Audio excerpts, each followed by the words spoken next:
the rover will attempt to land in Jezreel crater. It is the most difficult landing site on Mars ever attempted.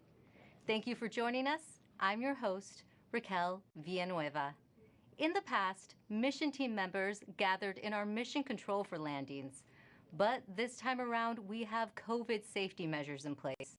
Today's landing will look a little different than what you've seen before. I am in a room by myself, and so is my co-host. Here in the Spaceflight Operations Facility, team members are in different parts of this building. Some are in mission control, others are upstairs for landing operations. We also have isolated rooms for our guests on this show. In total, we have 8 locations covered by 14 robotic cameras that you will be seeing. One of those locations is the dark room, the heart of NASA's Deep Space Network. Think of it as a giant communication switchboard. This is where spacecraft phone home to us from across the solar system and interstellar space. The Deep Space Network has been tracking Perseverance since it left Earth, and there are lots of ways you can watch landing today. We have a 360-degree camera inside the control room. It lets you experience the landing right along with the team while seeing this broadcast. We also have the clean feed. It shows an uninterrupted view of mission control and audio. También tenemos un programa en español. To tell us about it is host Diana Trujillo, who also works on the mission. Thank you, Raquel. We're so excited to be the sister live broadcast in Spanish. Sintonízate nuestro programa en las redes sociales de Twitter, YouTube y Facebook en la NASA en español para que nos acompañes a un tour virtual de la NASA con entrevistas con astronautas, con participación de artistas, con entrevistas con científicos e ingenieros de Perseverance, con Plaza Sésamo y mucho más. Te esperamos. Gracias, Diana. And don't forget, we want to see how you are watching the landing today. Use the hashtag Countdown to Mars to send us your photos and videos. To preview what interviews are coming up is my co-host from the JPL News office, Marina Jurica. Thanks so much, Raquel. The excitement is building behind me right here in Mission Control as we count down to the Perseverance landing. We will be talking to some of the many people who made today possible, from scientists to engineers on the Mars 2020 Perseverance rover team to folks from NASA headquarters giving us a look into the future of Mars exploration. A little later, we will also be speaking with the students who named the rover and the helicopter. Inspirational stories as we prepare for another landing on the red planet. Back to you, Raquel. Thanks, Marina. Let's give a shout out to the students around the nation learning about Perseverance's mission to Mars with their teachers. We're happy you're with us on this exciting day. Later in the show, we will be answering some of the questions you submitted through your classrooms. Landing on Mars is complex. The team will be calling out milestones as they happen. It's fast-paced, and you'll hear lots of technical terms. To help us translate and explain what is going on in mission control is Swati Mohan. She is part of Perseverance's landing team. Thanks for guiding us through landing today, Swati. Hi, Raquel. I'm happy to be here today. So, Swati, what is the status of the Perseverance rover right now? So Perseverance is still in space right now, about 9,000 miles from Mars. So far, she is healthy and on course. And it takes time to send signals between Earth and Mars. Can you let us know how that affects the information you are seeing? So Mars is about 127 million miles from Earth right now. That means it takes about 11 minutes from light to travel from Mars to Earth. So all the information that we receive from Perseverance actually happened 11 minutes ago. So the round trip is 22 minutes for us to send a command to Perseverance and hear back on the ground that she's received that command. This is what we call two-way light time. That's good to know. And can you tell us who else is in the room with you right now? The operations team is split into 2 different areas. Here in the cruise mission support area, we have primarily the team that has been flying Perseverance from Earth to Mars. You'll see the placards with the roles of each of the people by their stations. Some of the people you may hear talking today are the flight director, who is the conductor of our operations orchestra here, the entry, descent, and landing activity lead, who is a member of the landing team tasked with understanding the execution of entry, descent, and landing, and then also the telecommunications and entry, descent, and landing communications engineers who will be monitoring the signal from Perseverance through the different paths that we have. Upstairs, in what we call the war room, we have almost the entire entry, descent, and landing operations team. And then across the hall from them, we have the surface mission control room, where the surface operations team is ready and waiting to take over as soon as Perseverance's wheels touch the ground. And you have been part of this mission for years now. Can you tell us what have you been working on? I've been working on Perseverance for almost 8 years now as a guidance, navigation, and control engineer, working primarily on entry, descent, and landing. One of my big tasks was to help with terrain relative navigation. Perseverance will be the first mission to fly terrain relative navigation.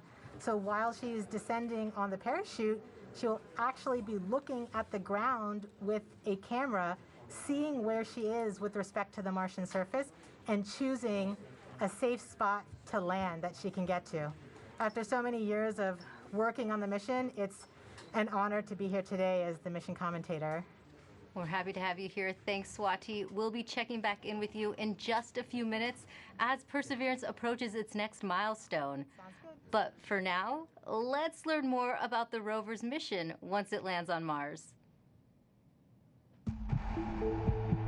You know, Mars is the closest place that we can reach with robotic exploration that we think had a really good chance of having ancient life. The Perseverance rover will land at a location called Jezreel Crater. Jezreel Crater is a very interesting place. It's a crater that once held a lake. There are a lot of craters on the surface of Mars that could have once hosted ancient lakes, but not every crater that we think had a lake actually preserves evidence that that lake was there. It had an inflow channel and it had an outflow channel. That means it was filled. The crater was filled with water. In Jezreel, we have probably one of the most beautifully preserved delta deposits on Mars in that crater. This is a wonderful place to live for microorganisms, and it is also a wonderful place for those microorganisms to be preserved so that we can find them now so many billions of years later. There is no other place on Mars that has the unique combination of a lake setting, a beautifully preserved delta, and the diverse mineralogy that we have in Jezreel Crater. So it's truly a special landing site. The major goal of the Perseverance mission is to investigate astrobiology on Mars, and in particular, to address the question of whether life ever existed on Mars. The Perseverance rover starts with a design that's very similar to Curiosity. We've added to it a whole new set of science instruments, and these science instruments were purposefully selected to help us in the search for biosignatures. We're going to be taking microphones with us. For the first time, we're going to have that human sense on another planet. Perseverance carries with her a grand experiment in spacefaring technology, a helicopter, the name of which is now Ingenuity. One of the major upgrades that Perseverance has from Curiosity is that it's able to self-drive for a distance of up to 200 meters per day. As the rover is driving, it's literally building the map of the road it's driving on Mars. Scientists for years have told us that to really unlock the secrets of Mars, we have to bring samples from Mars back to Earth. So what Mars 2020 is going to do is to drill samples, put them in small tubes. We're going to seal it in its own individual tube. We set them on the surface to provide a target for the second two missions, which hopefully will get in development in the next several years and could potentially get the samples back to Earth by 2031. Perseverance is a very, very profound first step in both our understanding of our place in the universe and a stepping stone towards human exploration on Mars.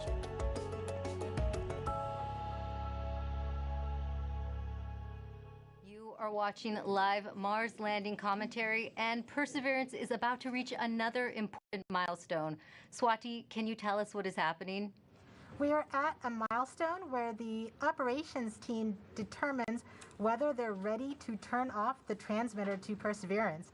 Turning off the transmitter is like taking your hands off of the wheel. At this point forward, Perseverance would be on her own to execute entry, descent, and landing over 500,000 lines of code. Let's listen in. Okay, all stations, we are ready for the transmitter off pole. ACS, are you go? ACS, are you go? ACS is go. Phase 2. Phase 2 is go. Activity. Activity is go. Uplink lead. Go. Systems. EDL com. Go. Telecom 1. Go. Telecom 2. Telecoms go. GDS 1. Go. GDS 2. Go. Fault protection. Go. Power. Go. Avionics. Go. Thermal. Go. Flight software. Flight software go. Data management.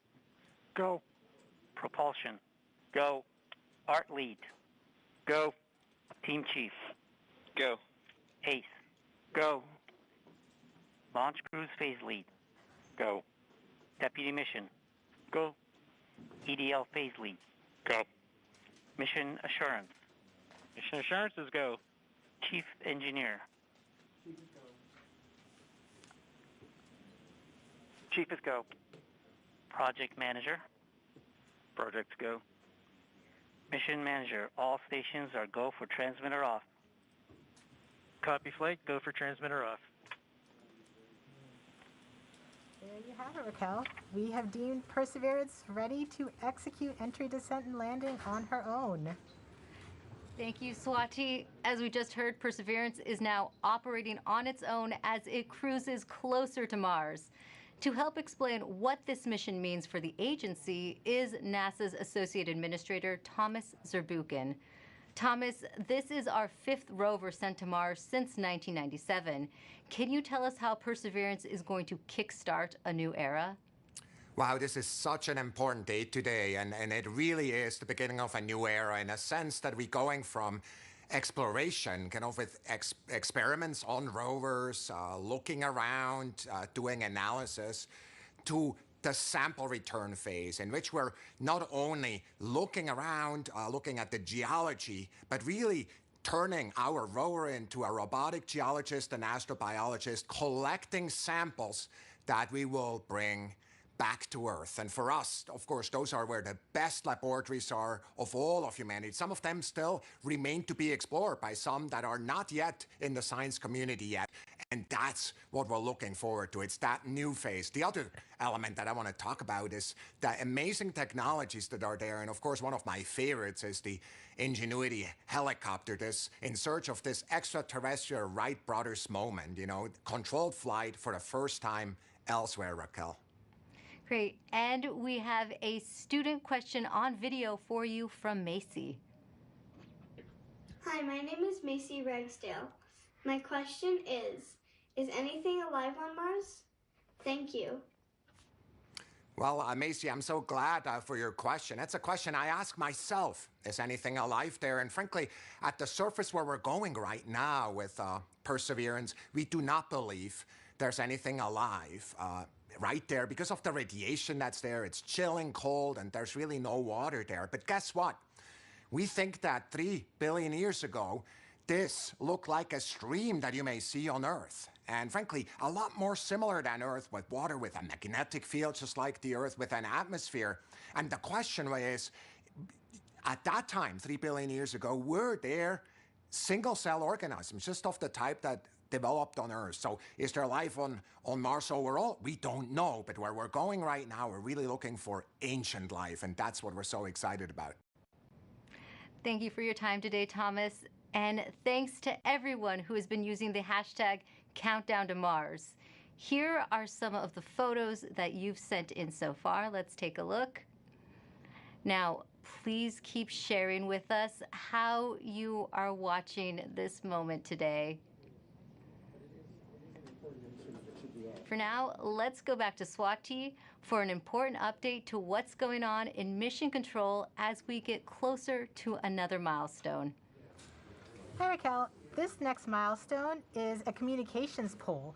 So during landing, not only will Perseverance talk directly to Earth, but we'll also be talking to two spacecraft that are currently orbiting Mars, the Mars Reconnaissance Orbiter and the MAVEN spacecraft.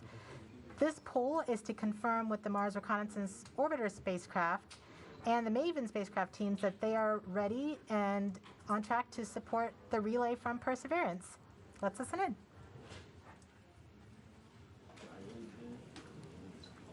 Maggie?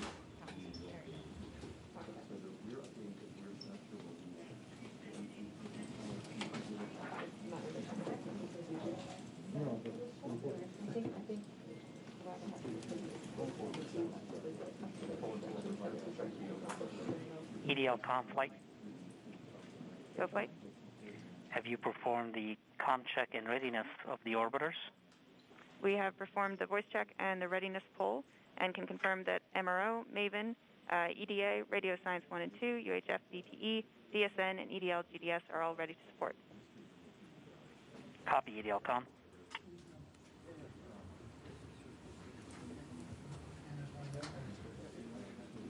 So we've just heard that we have confirmation from each of the different orbiters and all of their support equipment on the ground that they are ready and are on track to support the relay from Perseverance. Great, thank you, Swati. And we just heard that communications readiness poll, which means we are ready to relay the data Perseverance will send to get a better idea of what the rover looks like as it approaches Mars. We have a NASA program called EYES. The visualization lets anyone watching track Perseverance. Here's how the program works.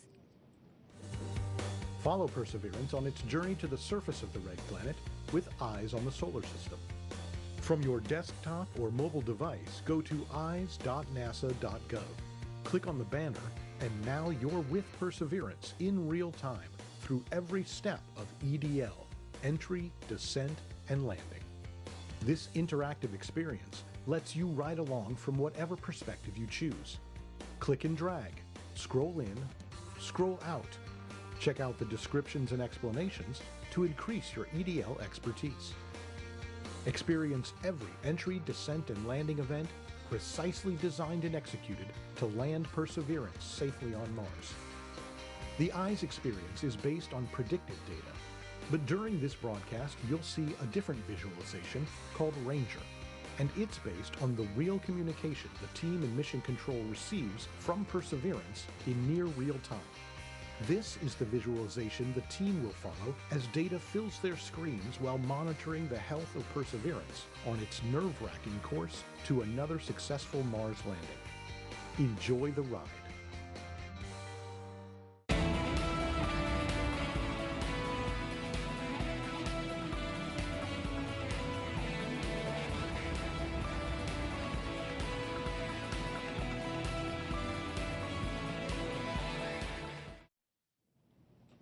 You are watching live Mars landing commentary. Stepping outside Mission Control to talk to us is Perseverance system engineer, Matt Smith. Thanks for joining us today, Matt. Hey, Raquel. Well, coming from Mission Control, we are going to hear terms related to landing. Can you help us understand what some of them mean? Sure, definitely.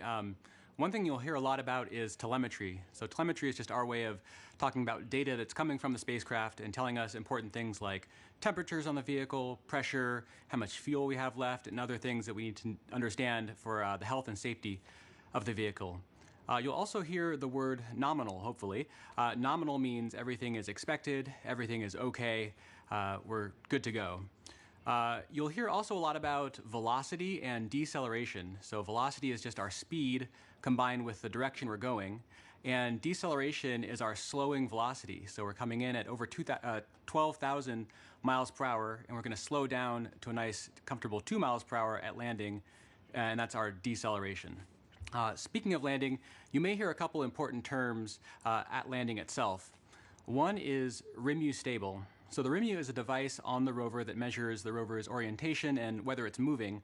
So we want a nice stable landing spot without any motion. You'll also hear UHF stable, hopefully. UHF stable refers to good telecommunications link with the rover and indicates that we've had a good separation between the descent stage and the rover after the sky crane maneuver. Finally, you may also hear Tango Delta nominal, or touchdown nominal. That means we've touched down on the surface of Mars within the expected range of safe landing speeds. Thanks for that breakdown. Now, this is your first Mars mission. What have you learned from this experience? Yeah, one of my takeaways is that you can almost never be too careful when it comes to Mars. You definitely can't take Mars for granted. You know, we've checked and double-checked and triple-checked everything on our way to Mars, and you know, even though we've done this once before using the sky crane technique on the Curiosity rover, you know, I think everyone's going to have their everyone's going to hold their breath until we're on the surface of Mars this time around. And we have a social media question coming in. Nor the Door on Instagram asks, how complicated is the automated landing sequence and who wrote the code? Yeah, it's quite complicated. The automated landing software needs to do literally hundreds of things all on its own, just right with sub-second timing accuracy. And it's the result of many hundreds of people over many years, stretching all the way back to Curiosity and then improved for the Perseverance landing today at Jezreel Crater. Great. Thanks for your time today, Matt, and good luck. Thanks.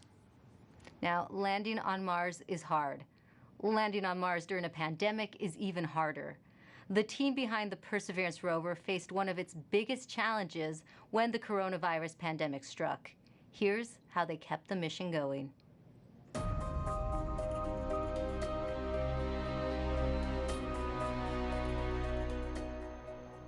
When the pandemic struck, the future was certainly unknown. It was like walking into a blind, dark alley. You didn't know what was there, what was in front of you, what you were going to have to deal with. It's something that nobody expected. It's something that nobody could plan for. So we all were asked to start working from home. Rather than your first priority being mission success and getting to the launch pad, your first priority immediately gets displaced, and it's now the safety of the people. And it took a lot of work to put stuff together in order to keep momentum going, to keep people working safely, keep them healthy, and to keep the project on schedule. We called the effort Mars 2020 Safe at Work, and the objective was to keep the team as safe or safer than they would be if they were not working. You know, putting a spacecraft together that's going to Mars and not making a mistake, it's hard no matter what. Trying to do it during the middle of a pandemic, it's a lot harder. And liftoff. As the countdown to Mars continues, the perseverance of humanity launching the next generation of robotic explorers to the Red Planet. Certainly never done something like this before. Try to lead a team that's flying a spacecraft on the way to Mars while getting ready for landing, while doing it all from home. There's no doubt that working in isolation, not virtual isolation, but in physical isolation from everyone else, is a challenge. We had to rethink and redesign what it meant to operate a spacecraft in flight when we couldn't all be in the same room in mission control, seeing the data come down from Perseverance. It was a major change going to that, you know, looking at everyone on a screen instead of in person. Because of the pandemic, you can't, you know, just pop over your cubicle wall and talk to the person next to you. It's definitely been a challenge to figure out how to communicate and get everything done remotely, but we've managed to make it work. We are explorers. Our job is to go into the unknown, and this is just another example of the unknown. We're really doing something that's transformative and trying to understand whether or not life evolved on another planet. That's the fundamental objective of this mission. We're all still connected by this incredible mission and this wonderful team that we have the opportunity to be a part of. So that keeps at least me going. Pretty much everybody that I've talked to that's associated with the mission has said the same thing, which is you could not have come up with a better name than Perseverance. It's an amazing serendipity that we get to persevere through working on Perseverance.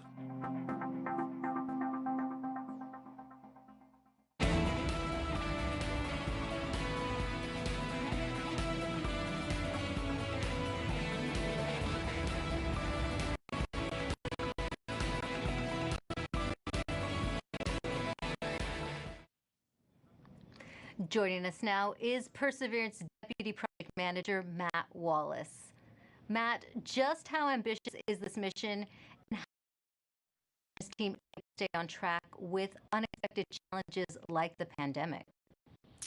Well, it's a very ambitious mission. You know, we're carrying not only a host of new, extremely capable science instruments to do that science mission that we've talked about, but also a number of technology experiments that provide feed-forward information into the next set of robotic explorers or even human exploration of Mars. So there's a lot for us to do. We look a lot like Curiosity, but in fact we're carrying 50% more payload down to the surface of Mars, and so it's been a big challenge.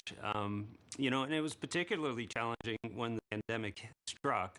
It came at a critical time in our processing. We were just months away from launching. We're trying to essentially get the spacecraft assembled, do the final tests. We did not have a lot of margin in our schedule, and our focus just entirely shifted from that to keeping the team safe and keeping their families safe.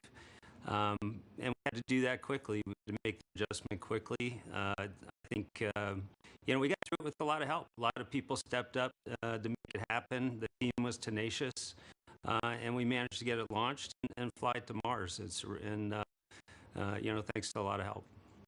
And Matt, just how large is the team that worked on Perseverance? It's a big team. A couple thousand people here just at JPL, in fact, have worked on the mission.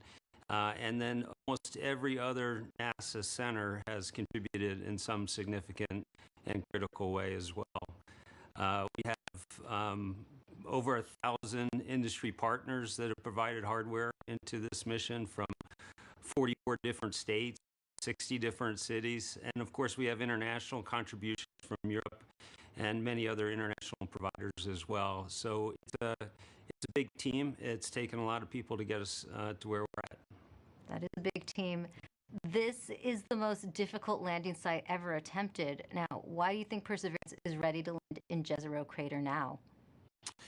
Jezreel is tough. I mean, it's scientifically fascinating because it's got a lot of things like craters and you know, rock fields and cliffs and sand dunes and that sort of thing, which are great for the science community. That's exactly the type of features they're looking for to learn more about Mars.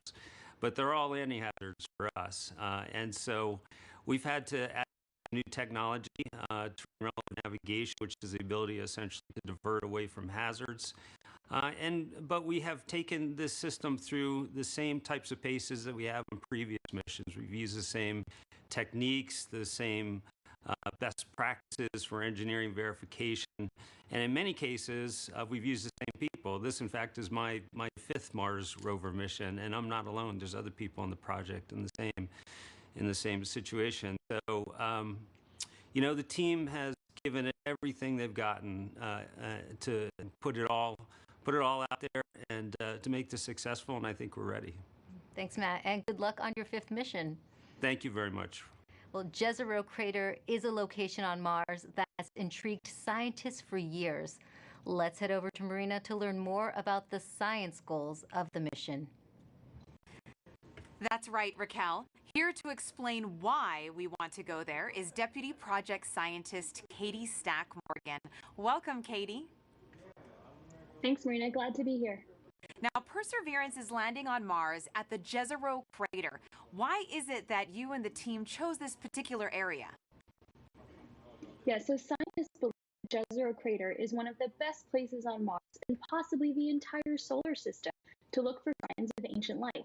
Jezreel contained an ancient lake and has within it one of the best preserved ancient delta deposits on the surface of Mars. And deltas form when a river enters a relatively open body of water, like an impact crater, and deposits the sediment that it's carrying into the lake. And we know based on studies of deltas and lakes here on Earth that they're great places to concentrate and preserve organics and support microbial life. We're also excited because Jezreel exposes rocks that are between 3.5 to more than 4 billion years old and represent a variety of different geological processes. Now, this might be a tough choice, but what do you think would be the most rewarding scientific discovery that we expect to get from this mission? Yes, hands down, I think the most rewarding discovery I think we can make with Perseverance would be finding a truly compelling ancient biosignature on Mars. The rocks in and around Jezreel crater record a period of time when life first arose in the solar system, and we have the opportunity with Perseverance to study the evolution of the planet from a once habitable world likely capable of supporting ancient life to the cold, barren planet we know Mars is today. And why do you think, Katie, it's so important to find out if there really is or was ancient life on Mars?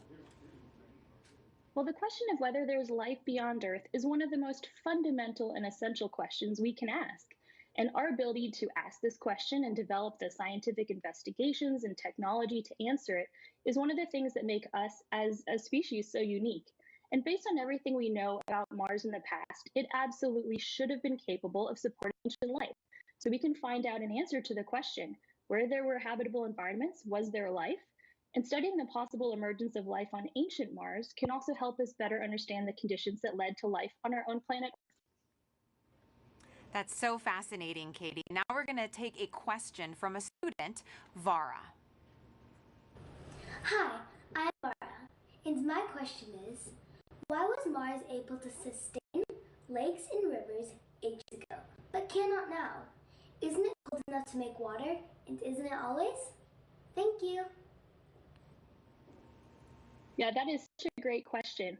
And one of the things that protects our atmosphere here on Earth and allows liquid water to be stable on our own planet is the fact that we have a magnetic field protecting that atmosphere.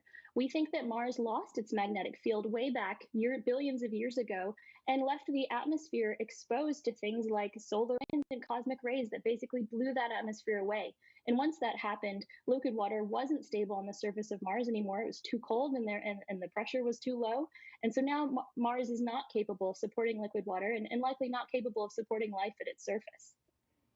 Well, thank you so much to Vara for that great question. And a big shout out to all the kids that are watching out there today. And thank you so much to you, Katie, for joining us. That was so great.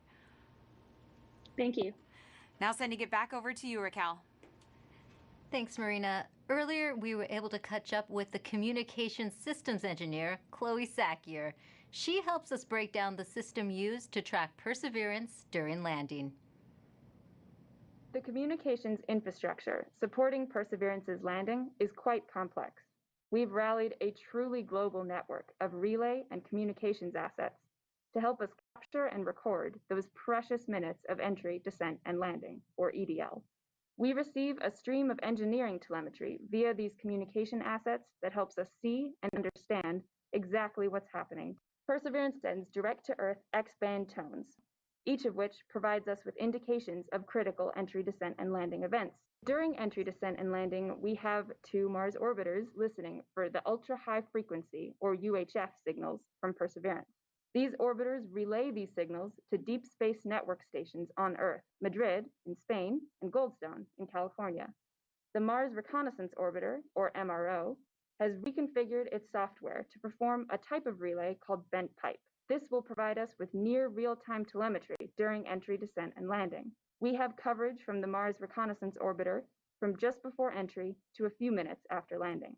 The telemetry we receive will be delayed by the time it takes light to travel from Mars to us back on Earth. Additionally, the Mars Atmosphere and Volatile Evolution spacecraft, or MAVEN, is recording these UHF signals and will be relaying that recording hours after landing. MAVEN will be covering us from around the time of cruise stage separation until a few minutes after landing. We also receive what we call heartbeat tones, which are indications that the spacecraft is alive and progressing throughout entry, descent, and landing. It's important to note that while unexpected, we could lose our communication links and still land safely. Because Perseverance is doing entry, descent, and landing completely autonomously, she doesn't need our help to joystick the landing. The communication links give us added visibility. And you can see Chloe hard at work inside Mission Control right now. Perseverance's landing might look like the system the Curiosity rover used back in 2012. But landing on Mars is difficult. There's always a risk involved. Here's what needs to happen for Perseverance to touch down safely in Jezreel Crater. Nothing can be taken for granted when you get to Mars. There's a lot of things we just don't know. Space always has a way of throwing us curveballs and surprising us. I mean, until we get the data that says we're on the ground safely, I'm going to be worried that we're not going to make it. Entry, descent, and landing is often referred to as the 7 minutes of terror because it takes about 7 minutes to get from the top of the atmosphere of Mars to the ground safely. The spacecraft has to do all of this by itself. There are many things that have to go right to get Perseverance onto the ground safely. There's a lot counting on this. This is the first leg of our sample return relay race. There's a lot of work on the line. Starting about 10 minutes before atmosphere entry, we get rid of really the spacecraft part of the rover that's been supporting us. We come screaming in to the Martian atmosphere at 12 to 13,000 miles per hour. And the heat shield is what dissipates all that initial energy through friction. The vehicle will continue actually flying itself through the atmosphere. It's sort of like a transforming vehicle that went from a spacecraft, and now it's kind of like an aircraft actively guiding itself. When we're going slow enough, we deploy a parachute. It's the biggest supersonic parachute we've ever sent to another planet. It's critical for slowing down the vehicle.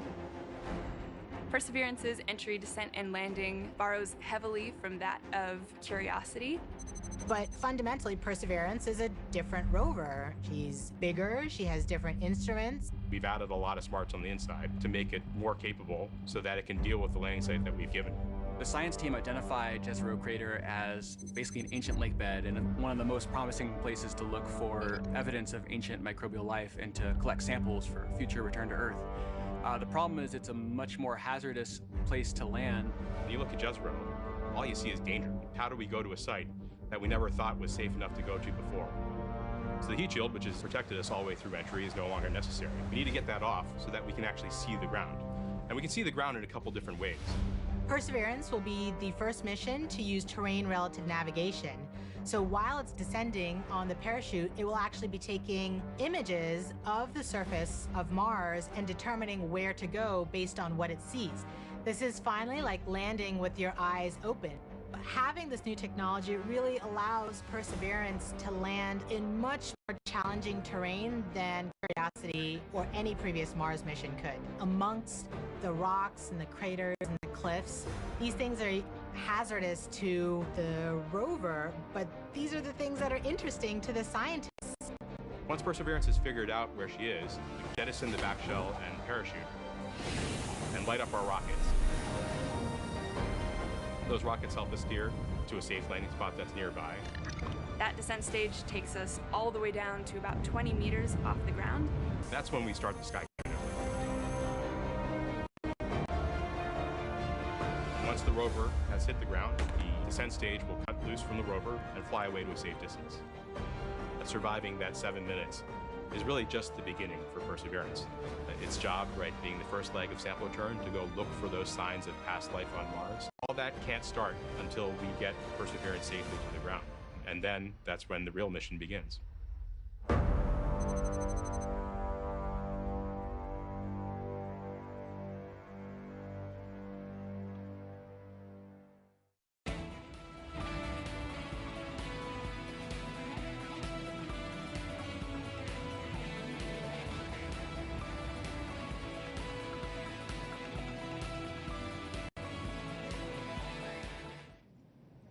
With us now is Al Chen. He is Perseverance's entry, descent, and landing lead. Al, you were part of the Curiosity rover landing. Does it get any easier the second time around? It absolutely does not, especially when considering we're trying to land the biggest, heaviest, and most complex rover we've ever built at the most dangerous landing site we've ever attempted. Jezreel may look great and promising from a science perspective, but it's absolutely treacherous for landing. There's a cliff wall that's about 200 feet tall that runs right through the middle of the landing site. There are craters full of sand that even if we landed into them, we would not be able to drive out of. And there are rocks to the east and actually all over the place, rock fields. That would be a bad day for us if we were to land on them. Now, Al, what new technology makes this type of dangerous landing possible? Perseverance is carrying two new technologies that are really kind of under the hood smarts that are allowing us to land at this kind of treacherous landing site. The first is range trigger. That's the ability, we've given Perseverance the ability to decide for herself, based on where she is, when to deploy the parachute. Previously, we used to deploy parachutes, that supersonic parachute, based just on navigated velocity. But now Perseverance has the smarts to figure out where she is and deploy that parachute at just the right place to make sure that we shrink where we could come down. That actually reduces the area, that error ellipse, where we can come down on the ground, from something that was on the order of 15 miles long by 12 miles wide for Curiosity to about 5 miles long by 4 miles wide for Perseverance. So that's quite a bit of reduction. Second, the next piece of technology that's helping us land there is terrain relative navigation. In the past, after we've popped off the heat shield, we've taken pictures of the ground as it's been coming up, but we haven't really done anything with them. This time, Perseverance is carrying a camera to take pictures, but also a kind of second brain to help it figure out what those pictures are telling it and match it up with an onboard map from a satellite. That allows it to figure out exactly where she is. Suddenly then, she can then fly to safe spots that are nearby once she really knows where she is. It allows the site to not have to be as flat and boring as a pancake as some of our past sites have been, the entire area we could come down. Now we just need little pieces of that site to be small enough and safe enough for us to land in safely and fly there after we've gotten rid of the parachute. And we also have a social media question coming in. Sansakari14 on Instagram is asking, how does the sky crane decide where to move itself after the payload lands? After the payload lands, after the rover touches down, the sky crane, the descent stage, which is that rocket-powered jetpack above it, the first job, of course, is to make sure you don't hurt the rover. So it'll turn forward or backward so that the engine plumes don't pass over the rover. So it'll come up and start to turn. And it'll go in whichever direction is closest to north. So it can either go forward, if that's the way north is, or go toward the rear of the rover, if that's where north is. And it'll fly about 1/3 of a mile or so away. Thanks for talking to us today, Al. Thank you very much. Now, let's head back to Mission Control for an update from Swati. Hi, Raquel. So remember that command that we sent at around 11:35 to turn the transmitter off? We are just about to get confirmation that Perseverance has received the command. The command took 11 minutes to go to Perseverance, and then the reply took 11 minutes to get back from Perseverance to the ground. So we should hear any second now that we have officially turned off the transmitter. And after that, we will be about 4 minutes from the start of entry, descent, and landing mode. At this point, we will transition from the cruise approach mode to entry, descent, and landing. And that means our travel from Earth to Mars is done, and now we just need to get to the surface. So far, things are looking good. Great. Oval, this is CAD 3, ready to show estimated miss distance for OD 132. Copy, EDL phase, we'll come back.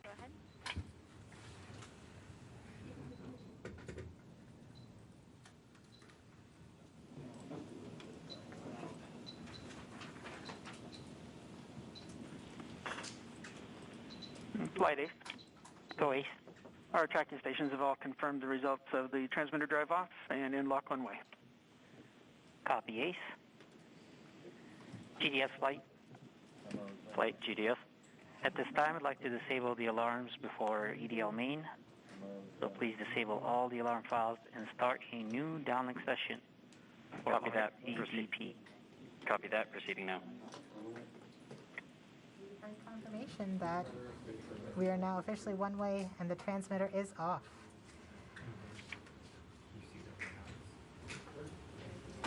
Rover mission has helped shape the other, starting with the landing of the Pathfinder more than 20 years ago, leading up to where we are today with Perseverance.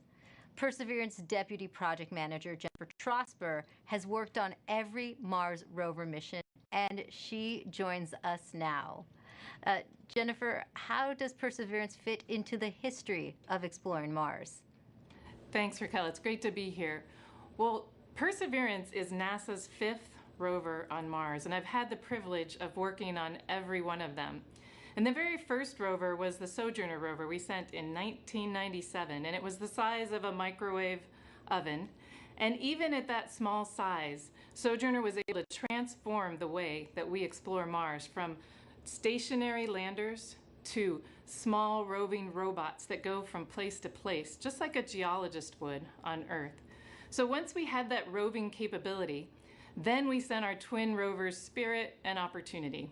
Spirit and Opportunity were tasked with finding evidence of ancient water on Mars. Now they did. They're great explorers, and both of them found ample evidence that water had once existed on the surface of Mars. But we had a question. Another question then was Mars ever habitable if water had been there? And that's when we sent Curiosity. Now Curiosity was a major upgrade to our rover fleet.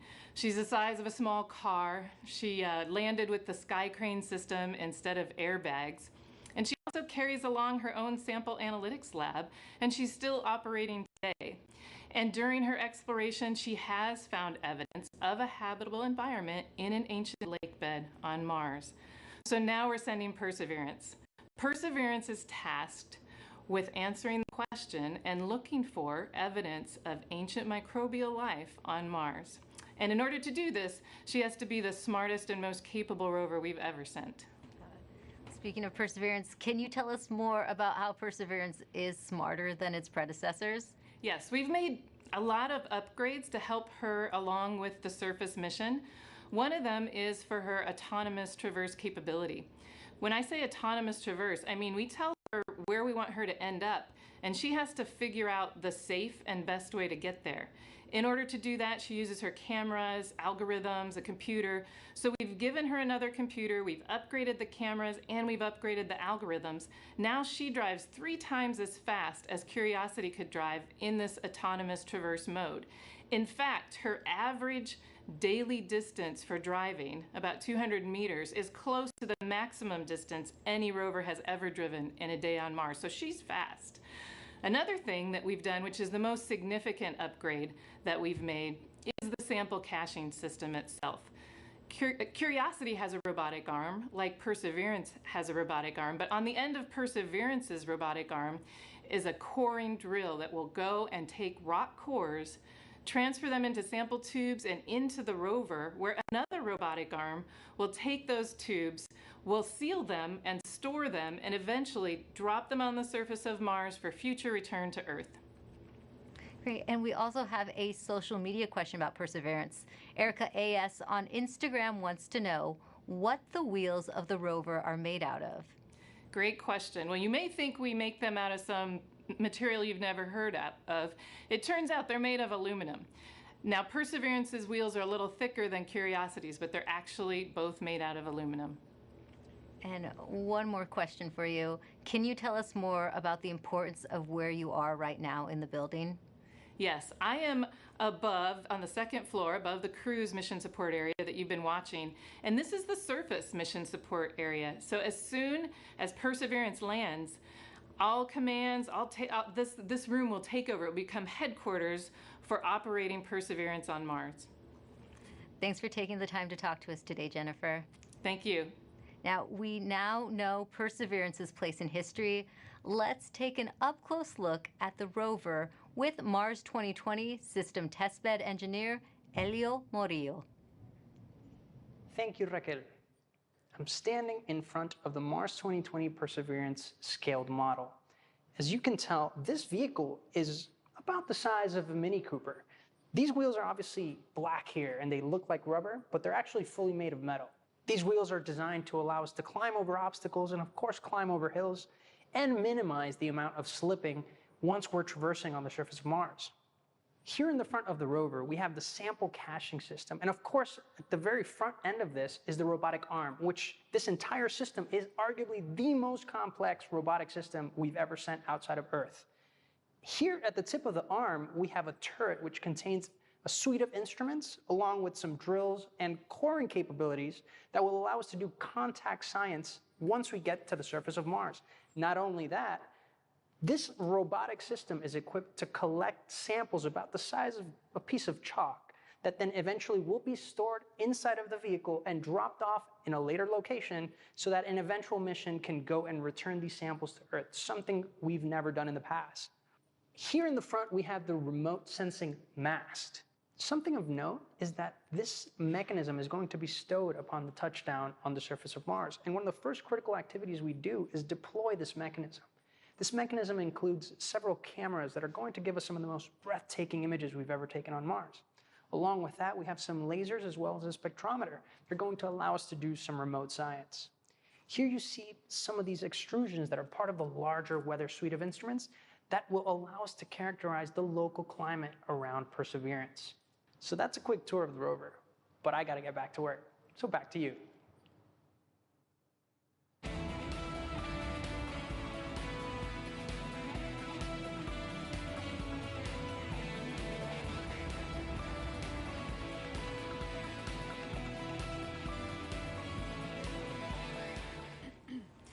Perseverance is collecting samples of Martian rock for future return to Earth. We've heard that scientists have been wanting to bring Martian samples back for many generations. And here to talk a little bit about that is NASA's Planetary Science Division Director, Lori Glaze, who joins us now to talk about the role Perseverance will play in NASA's future goals. Welcome, Lori. Hi. Now, as you just heard, we've heard that scientists have been wanting to bring back these Martian samples for a very long time. Why do we need to bring them back? That's really a great question. You know, we actually have examples of Mars already here on Earth that came here as meteorites. But we don't know exactly where they came from on Mars, and then they also have had to make the trip from Mars to Earth, and so they got altered during that time, and then during their entry and descent into the Earth's atmosphere, that also changes what those rocks are like. So being able to go to Mars and actually collect a sample where we know exactly where it came from, and we know we can preserve it and keep it pristine and carry it all the way back here, this will be incredibly important to help us answer questions about the geologic history of Mars, understanding how it formed and evolved, and also really important questions about whether or not life actually existed on Mars 3.5 billion years ago, and whether that life, if it existed, has been preserved in the surface of Mars. Now, Lori, these sample tubes that Perseverance is going to be collecting, they're the cleanest things ever created on Earth. Tell me a little bit about that. Oh my goodness. We worked so hard. The team here at JPL is absolutely incredible to assure that those sample tubes are incredibly clean. One of the main goals of this mission is to be able to detect if there's actual life that's preserved, ancient life preserved in those rocks, in those samples. And we definitely don't want to be carrying, our own DNA off to Mars and then bring it back here to confuse our scientists when they're trying to study those samples. So it is an incredibly clean set of equipment that's been sent there. As you said, the cleanest thing we've ever sent into space. Now, this is a very complicated campaign. Can you break down for us how it's going to work and if there's any international partners working with us? You are correct. The Mars sample return campaign is incredibly complex. In fact, it's probably the most challenging thing we've ever tried to do. But we're definitely not going to try and do it alone. We have great partners with the European Space Agency. And the way this campaign is going to work, well, Perseverance is the first step. Chapter 1 is going to Mars and collecting the samples. Chapter 2 is going to be a sample return lander that we hope to launch in around 2026 to 2028. And that lander, it'll be an American lander carrying a fetch rover that's provided by European Space Agency. And that little fetch rover will drive out and pick up the samples that Perseverance left on the surface of Mars. And the Fetch rover will bring them back and load them into a rocket that we call the Mars Ascent Vehicle, which will be the first ever launch from another planet. And it will launch those samples into orbit around Mars. In the meantime, European Space Agency will have an orbiter that's in orbit around Mars that can rendezvous and capture those samples and then bring them back to Earth for us to study back here in our amazing laboratories.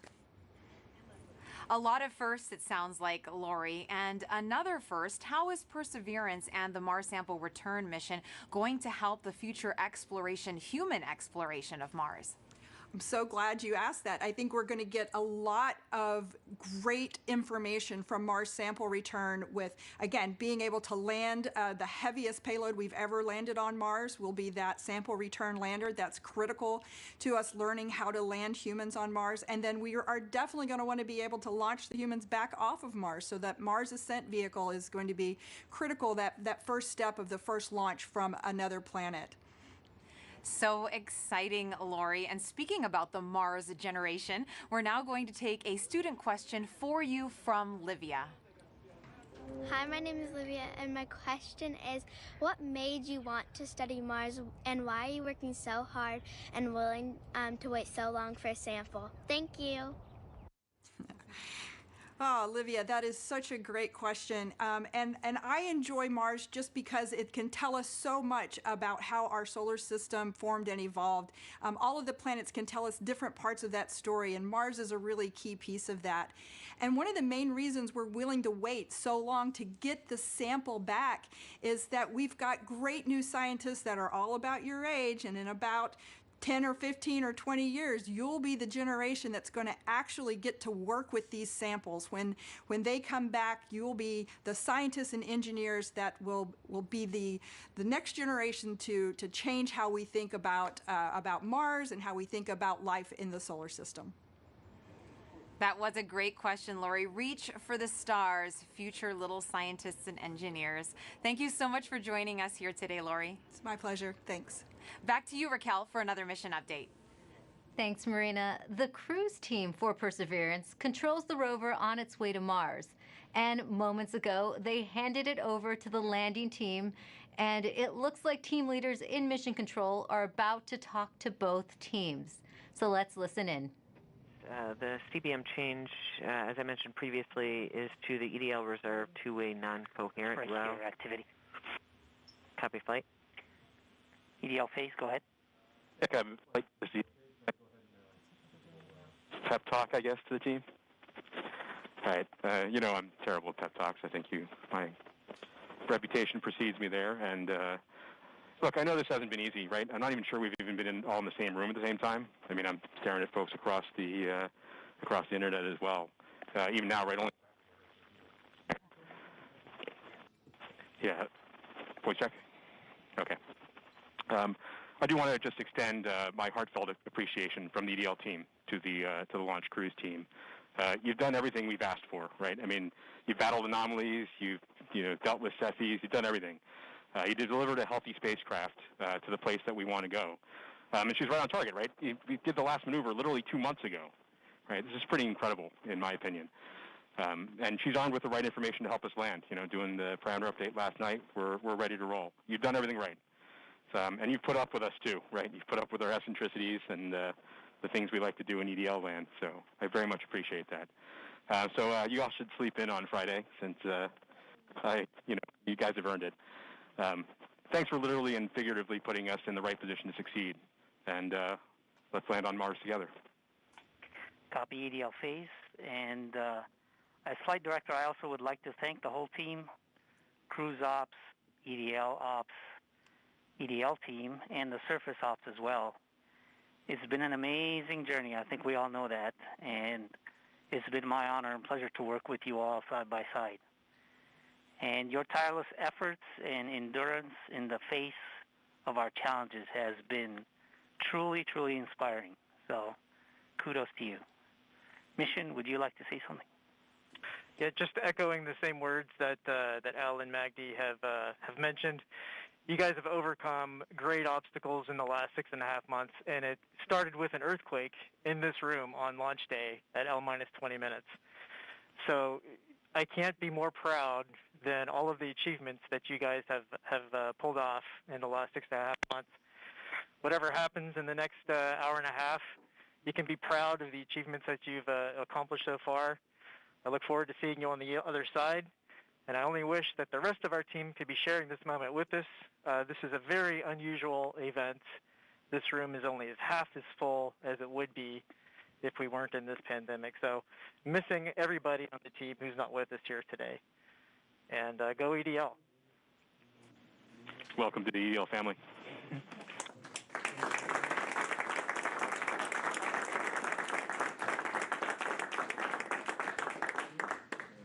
And with that, Godspeed Perseverance. All right, activity. Go ahead and continue the report. Sure thing, Flight. We've since completed the EDL Start Anchor. As I was mentioning, we changed our CBM row to EDL Reserve two-way non-coherent. That row reinforces our CBM windows disabled, keeps our packetization on, it turns off our ranging and switches to the auxiliary oscillator. We have also started our real-time data product and reinforced Medley on. At this time, Now, we just heard Perseverance team leaders thank the cruise team for their work in guiding the rover to Mars. Now, did you know the rover name and Mars helicopter name came from students? Well, a couple weeks ago, Marina was able to catch up with them. Thanks, Raquel. Earlier this year, NASA and our partners held a nationwide essay contest to name our Mars rover. Alex Mather, a 7th grader from Springfield, Virginia, submitted the winning essay that was selected by NASA from a field of more than 28,000 entries from K through 12 students in every state in the U.S. Vanessa Rupani's essay for Ingenuity was so compelling, NASA thought it would be a perfect name for the history-making helicopter, a technology demonstration carried aboard the Perseverance rover. Alex and Vanessa join us now. Welcome, you guys. Hello, space nerds. Hi. Now, you got to go to Florida and watch the launch live back in July. Alex, what were you feeling as you saw that rocket launch into the sky? I read a log of books written by astronauts, and every single one of them always talks about the raw power behind the space launch. And I definitely feel like watching the launch invoked that sense of well, inspiration mixed with anticipation, along with that rumble in my chest. That's very inspirational, and I'm sure that you have had many conversations with your classmates since this all began. Now, what kind of questions have they asked you? I got some people asking me about what this helicopter is, what this rover is, what are they actually going to do. So I love that this whole experience sparked a greater interest in the mission in my community. Why do you think it's so important for kids to be inspired by space exploration? Because space is the future, and kids are the future. Learning about space and watching the story of humanity spread to the stars happen is watching the future happen and seeing history unfold. The best way to keep our home safe and protect our planet is to learn from the worlds around it. So I think it's really important for the next generation of scientists to be engaged in that type of exploration to make our home the best place it can be. Now, speaking of the future, what has your life been like since naming the rover and helicopter? Has it sparked any future aspirations for the two of you? Oh man, I am currently applying to a science and technology school for high school. Hoping for a NASA internship sometime along the way, with my ultimate goal being to join the incredible team of scientists and engineers who are about to make this happen. This whole experience has definitely shown me that I want to go into the space industry. I came home from Florida, did all my college applications, and checked aerospace engineering on all the boxes. I mean, the whole time we were there, I was thinking, why would anyone want to do anything else? So true, and the best of luck to both of you. Thank you so much for joining us here today, Alex and Vanessa. Thank you for having us. Thank you so much. I had a great time. Now, your essays, as well as the top 155 finalist essays, are riding on the Perseverance rover, along with nearly 11 million of the names from all over the world that were submitted before launch. And if you miss the chance to get your name on Perseverance, then you will get another chance to reserve a spot on the next mission to Mars. So make sure that you sign up now at mars.nasa.gov for your boarding pass. As virtual celebrations are happening all over the globe, let's take a look at some of your submissions on our social channels, showing us how you're celebrating the Perseverance landing right now. And remember to hashtag countdown to Mars and send those in. We would love to show them off. Look at these kids. They are getting so excited. Everyone's watching it. A lot of classrooms are watching it. Oh, and great, someone did a Lego version of Perseverance, which is awesome. It looks fantastic. We love getting all your pictures out there. We've gotten a lot of artwork from kids, which has been great. I know I have a 9-year-old John at home, and he loves to draw the rover. And look at that. That is awesome. That's better than anything I could bake, that's for sure. Perseverance in a cake. That looks so great. Delicious. I want to get into that. Another great send-in from David Bowie Reel.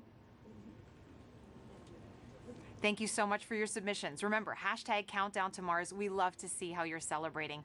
Now, you might know our next guest from shows like Emily's Wonder Lab. Joining me now is Emily Calandrelli. Thank you so much for being here with us today. Hi, thanks so much for having me. Now, you are very passionate about getting kids interested in science and space exploration. Why do you think kids are so excited about space? Well, I know the reason I'm excited about space, and I think it's the same reason that many others are excited about space, and it's that the people in the space industry work to answer two of the biggest questions that humans have ever asked. Are we alone in the universe, and where did we all come from? And by sending a rover to Mars, we are gaining evidence for the answers to these questions, more evidence than we ever had before, and I think that's so exciting. It is, and I know you get loads of interesting questions from kids. Have you gotten any about Mars specifically? Oh my gosh, yes. Everybody loves Mars. It's in movies and books and TV shows, and everybody loves Mars. So one of the things that I get asked a lot is that, it's called the red planet. Why is it red? Well, it's red because it's literally rusty. The top layer of soil on Mars has iron oxide in it, or rust, and rust has that brownish red color. So it's red because it's rusty. And also because it's red, they ask, is it red hot?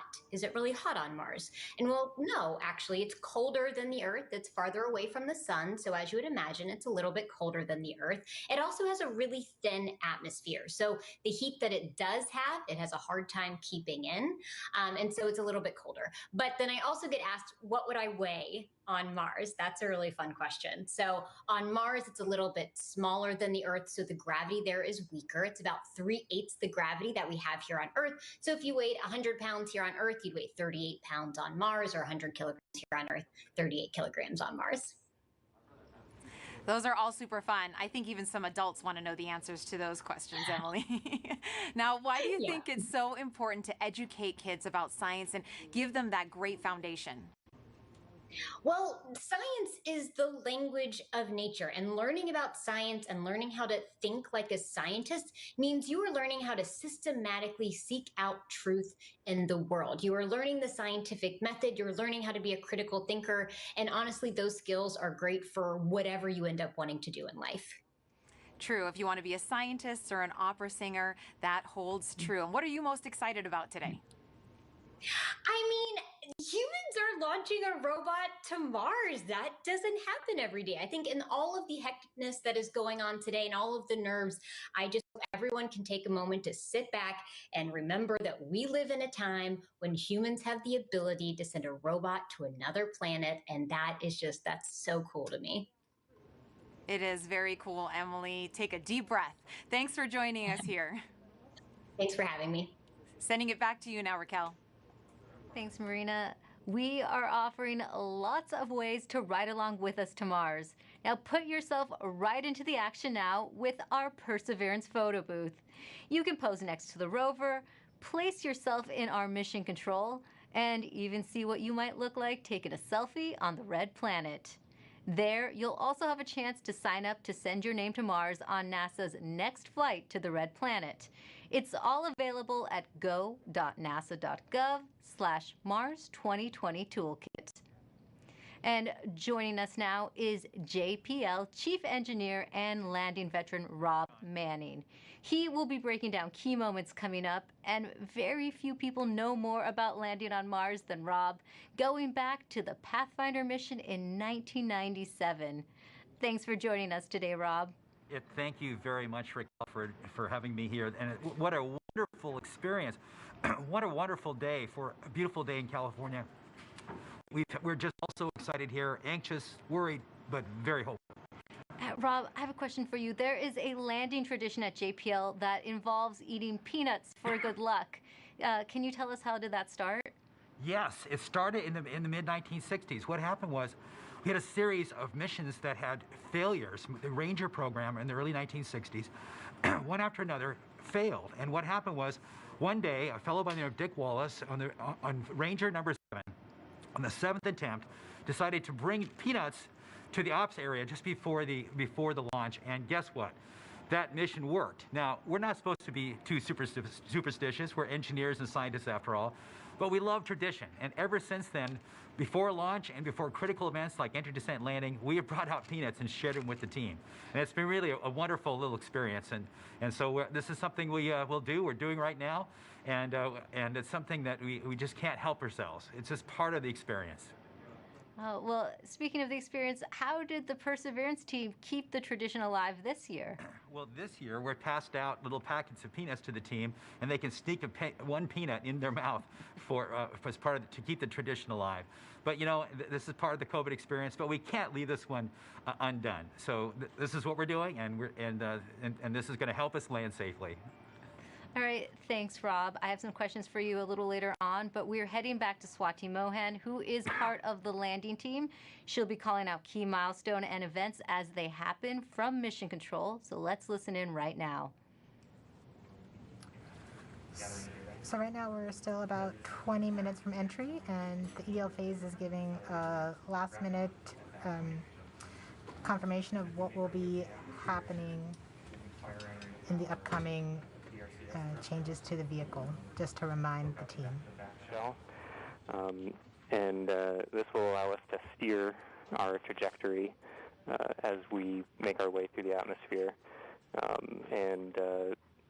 This is one of the things that allowed MSL, the Curiosity rover, to land where it did.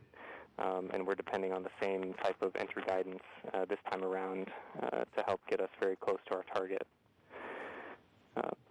As we make our way through entry, finish our guided entry profile, we'll do a maneuver called heading alignment, where we point toward the target and get ready to deploy the parachute.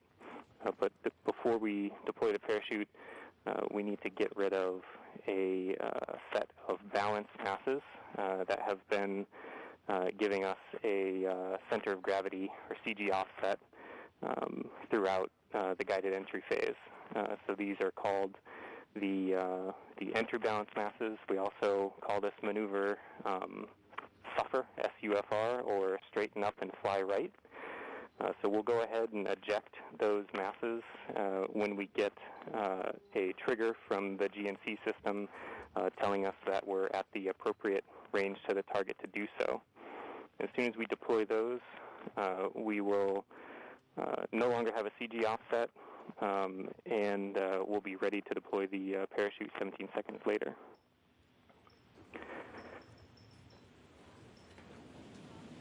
Right where the Perseverance team is sitting now, what's in store for them as we approach landing? I'm going to hold here for EDL prep as we're about to start that anchor. Copy, phase 2. And activity, please call that out when it's ready. Copy, flight. I'm going to make the announcement now. Go ahead. Maggie needs to make the announcement that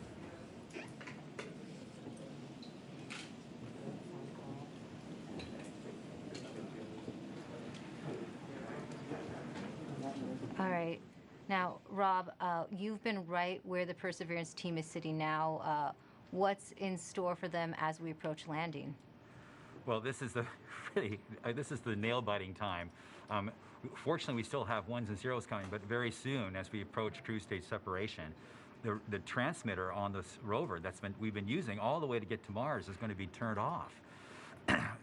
So we will lose our ability to see ones and zeros. But the good thing is, once the cruise stage is gone, there's another radio that will continue transmitting a tone, so that like a flashlight, that will allow us to at least see that the vehicle is still on, and that color of that flashlight tells us a little bit what state the rover's in. But soon after that, it won't be very long before we'll be able to hear more ones and zeros coming from the spacecraft. So this is a really exciting time, and it's just important to remind people there's a lot that can go wrong in a day like today.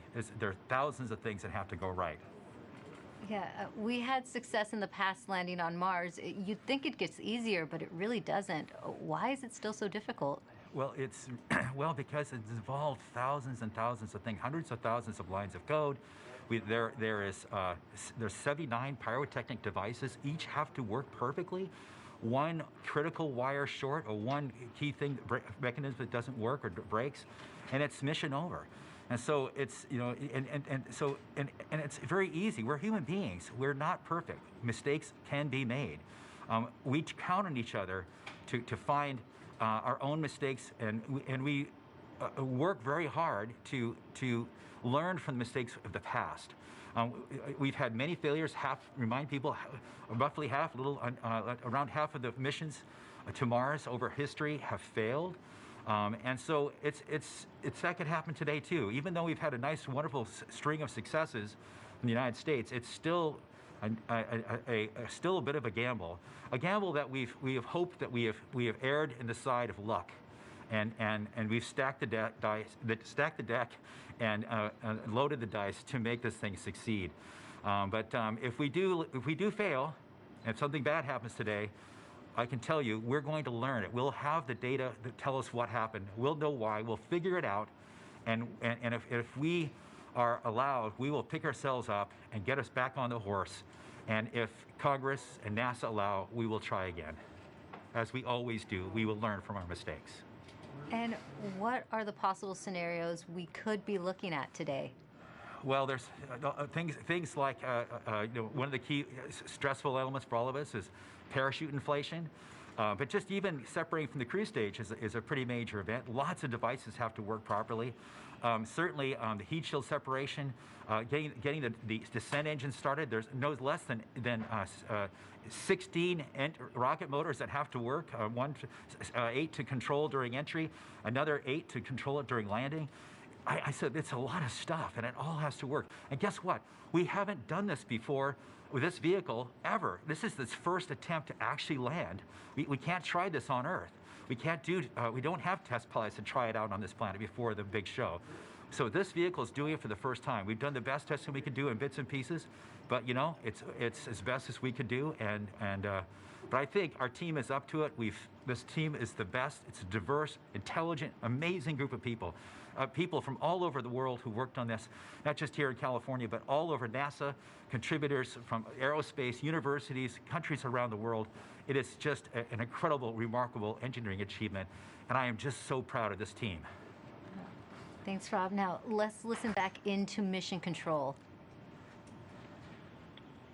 Flight, we're about 14 minutes from entry interface.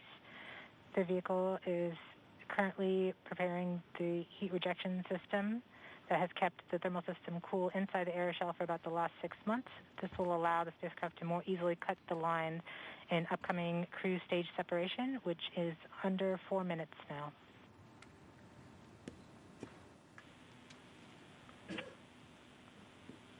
We have now enabled the rover pyro bus. That's the pyrotechnic system that's We're going to powering off the cruise stage devices.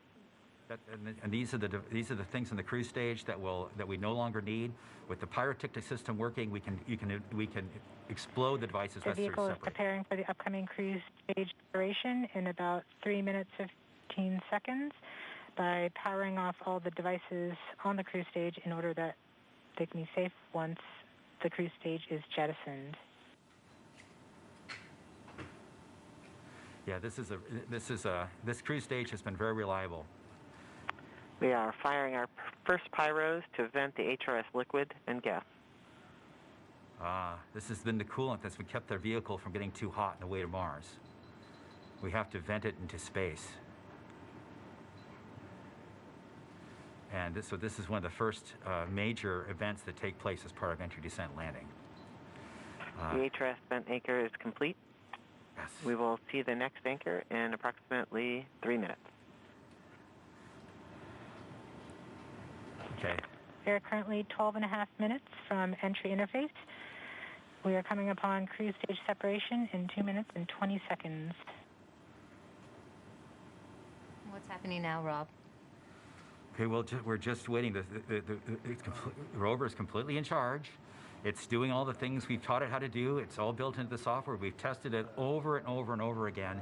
This team has spent 24 hours a day, 7 days a week, testing this thing for years. And so this is really the culmination of all that work. So this vehicle is getting ready to push that cruise stage away.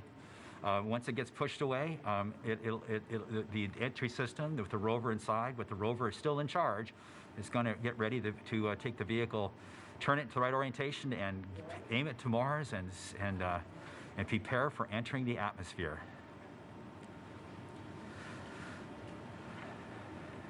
This won't be long. Be prepared for this event. We're about 1.5 minutes from cruise stage separation, about 11 minutes, 20 seconds from entry interface. Okay, so it's about 10 minutes from cruise stage separation till entering the top of the atmosphere. From then on and out, things happen We are fast. switching to the MFSK tones. Telemetry will have stopped.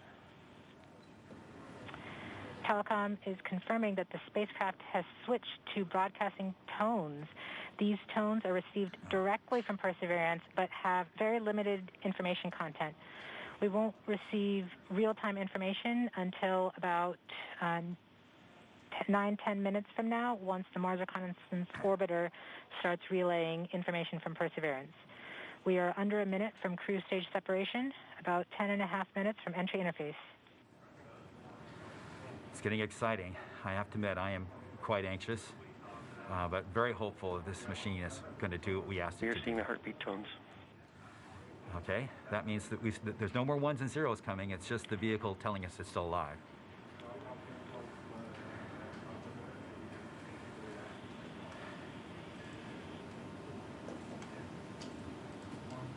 We're continuing to receive tones from Perseverance, standing by for cruise stage separation.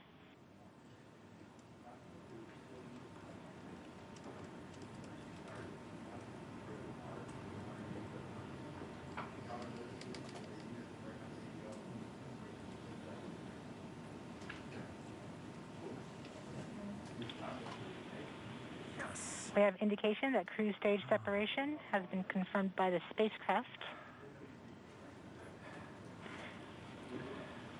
We're off on a good start. In about 1 minute, Perseverance's landing software will wake up and begin the final preparations for entry. The first action it will do is to fire warm-up pulses with its entry thrusters. These pulses ensure that the spacecraft gets the thrust that it wants during entry interface. We're about 9 minutes from entry interface.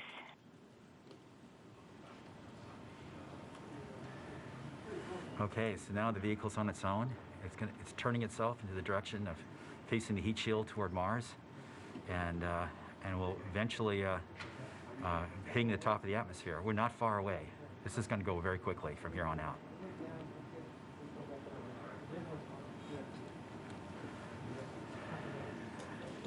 That's confirmation that we got shadowed by the cruise stage as it passed through our beam to the Earth.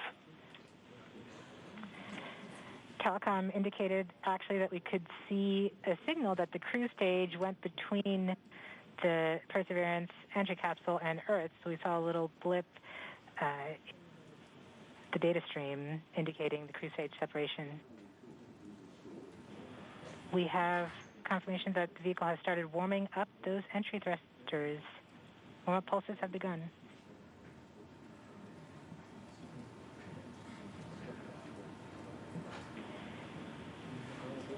At this point, the spacecraft is trying to stop its spin from the cruise 2 revolutions per minute down to 0, and then will turn to its desired orientation from entry. It will separate the 2 balance masses that has kept it balanced during all of cruise. This will allow the entry capsule to have lift when it enters the atmosphere. We have confirmation that the spacecraft has turned to the desired entry attitude. We're about 7.5 minutes from entry interface. Okay, the vehicle is pointed in the right direction. The thrusters are warmed up and doing their job. And now we've spun down from the 2 revolutions per minute that the vehicle had the whole way to Mars. It was a spin-stabilized spacecraft. And then from here on out, it's going to just be a bullet and can control its orientation and attitude via rockets on the back of that back shell. Points carrier lock. Sorry, the DTE from Radio Science from Green Bank reports carrier lock. They see the carrier on the downlink.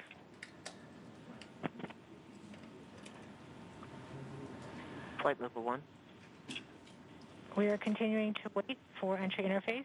We're about 6 minutes and 45 seconds from entry interface. We have confirmation from Greenback that they are receiving direct-to-Earth telemetry via that path. The spacecraft Perseverance is currently transmitting heartbeat tones. These tones indicate that Perseverance is operating normally and has nothing significant to report. This is as expected. We're currently just over 6 minutes from entry interface.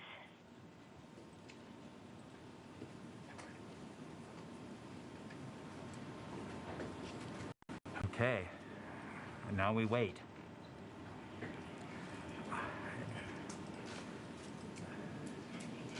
As soon as we get to the top of the atmosphere, it will be very quickly, which is the entry point. It won't be very long before the atmosphere will start getting thicker and thicker. It's going very quickly at a fairly steep angle of 15 degrees into the atmosphere. And as it starts to slow down. We're just under, we're about 5.5 minutes from entry interface.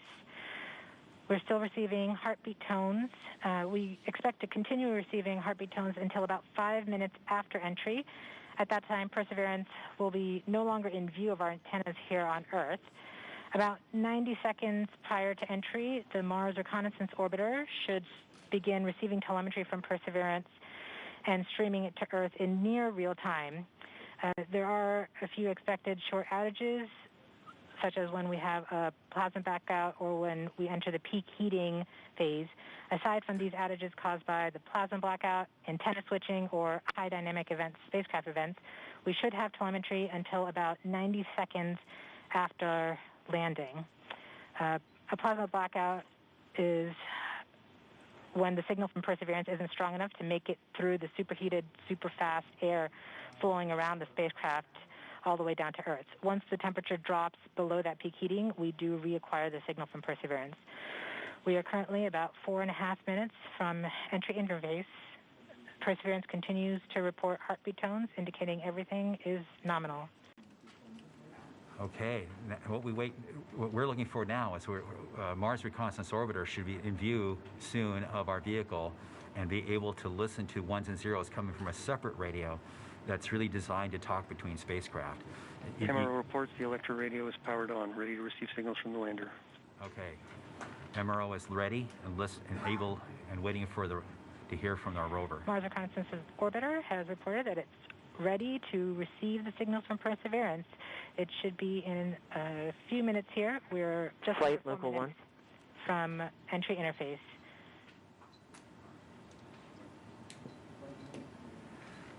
We don't need these ones and zeros, as Swati said, but to land safely, but we really need it for our own health and well-being today to keep our nerves under control. But around this time, a second spacecraft, Maven, should begin picking up telemetry from Perseverance and will continue to record that telemetry until several minutes post-landing.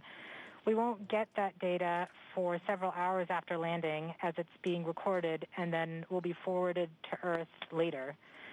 We are continuing to receive heartbeat tones, indicating that everything is nominal. We're currently at about 3 minutes until entry interface.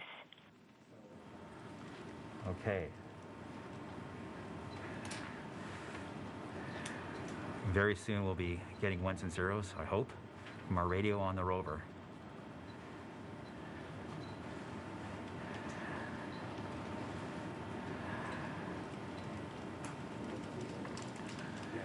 The entry interface is nothing more than just an arbitrary place in the sky that we've defined to be above the atmosphere. But from that point on, there's definitely atmosphere, and above it there isn't. We are 2 minutes from entry interface. Perseverance is to transmit heartbeat tones, indicating everything is nominal. So the tones can tell us whether something is bad or not is happening. So far the heartbeat is doing well. So the vehicle thinks it's in good shape to land, which is a great sign.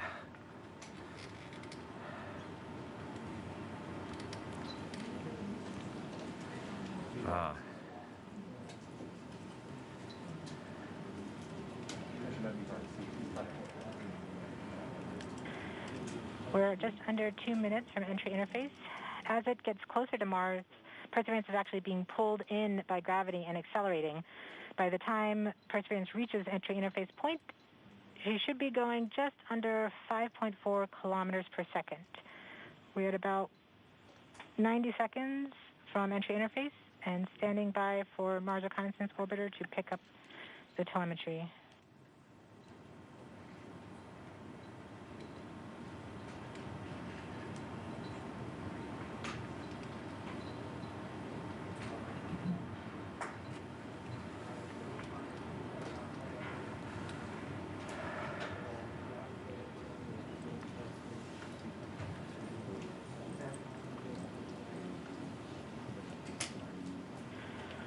We are 1 minute from entry interface.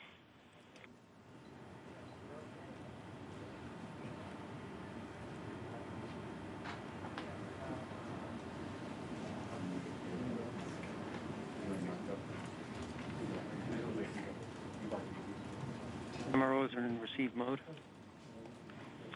We have confirmation that the Mars Reconnaissance Orbiter is now relaying data from Perseverance. We're about 30 seconds from entry interface. Perseverance is going about 5.2 kilometers per second and is about 190 kilometers altitude above the surface of Mars. Confirm your jet data flow.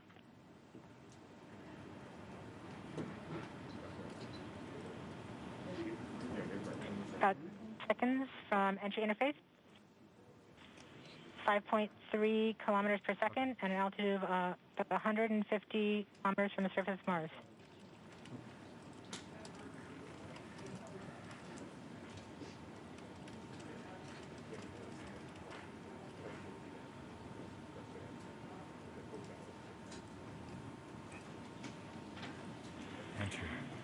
We have confirmation of entry interface.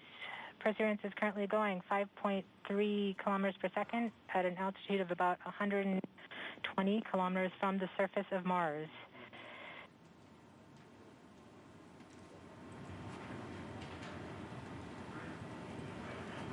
The spacecraft is now waiting until it begins feeling the atmosphere of Mars to slow it down.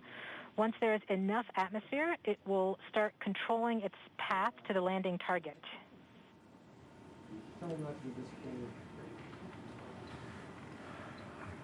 Navigation is also confirming that we can see a little bit of that slowdown of the atmosphere on the Perseverance entry capsule. Our current velocity is about 5.36 kilometers per second and an altitude of about 67 kilometers from the surface. We are probably seeing MRO plasma blackout at this point.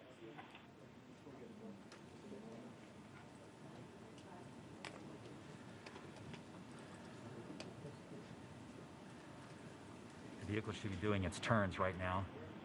MRO has lost lock. Perseverance. We have indications that Perseverance is now performing bank reversals in the atmosphere. These are the steps in order to control its distance to the landing target. Perseverance has just passed through the point of maximum deceleration and has indicated that it felt approximately 10 Earth Gs of deceleration. MRO has lock again. Yes, yes, yes, yes, yes. We saw a small outage of the UHF telemetry from Mars Reconnaissance Orbiter during that peak heating phase, likely caused by the plasma blackout. Perseverance is still continuing to perform bank reversals in the atmosphere to control its distance to the landing target.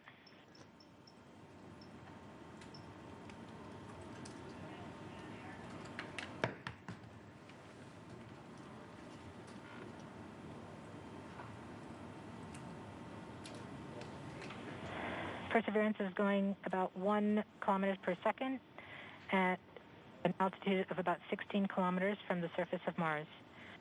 We have entered heading alignment, which means Perseverance is no longer trying to control the distance to Mars, to the target on Mars, but instead is flying straight to the target.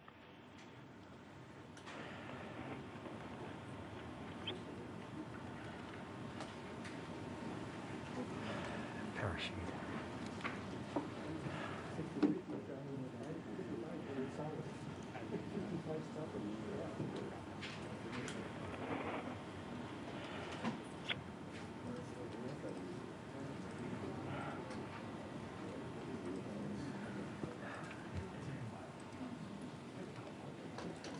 Our current velocity is about 550 meters per second at an altitude of about 15 kilometers from the surface.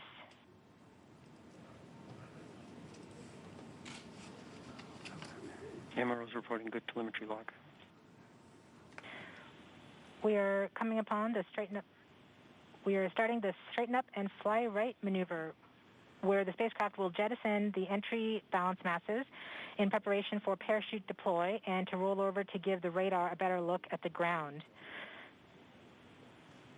Yes, yes, yes. The navigation has confirmed that the parachute has deployed, and we are seeing significant deceleration in the velocity. Our current velocity is 440 meters per second at an altitude of about 12 kilometers from the surface of Mars.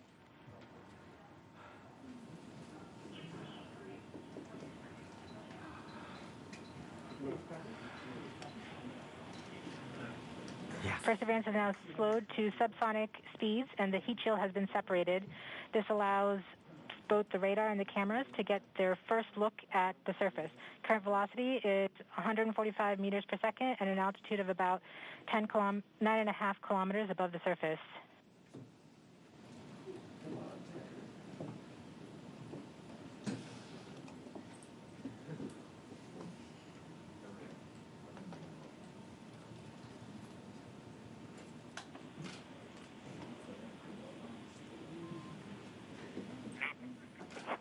Yes, yes, yes. Perseverance now has radar lock on the ground. Current velocity is about 100 meters per second, 6.6 kilometers above the surface of Mars. Perseverance is continuing to descend on the parachute. We are coming up on the initialization of terrain relative navigation and subsequently the priming of the landing engines. Our current velocity is about 90 meters per second at an altitude of 4.2 kilometers. Almost there. We have confirmation that the lander vision system has produced a valid solution and part of terrain relative navigation. Yes. We have priming of the landing engines.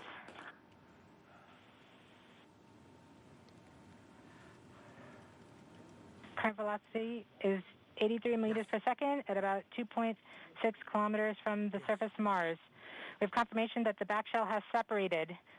We are currently performing the divert maneuver. Current velocity is about 75 meters per second at an altitude of about a kilometer off the surface of Mars. TRN Safety Bravo. We have completed our terrain relative navigation. Current speed is about 30 meters per second, altitude of about 300 meters off the surface of Mars.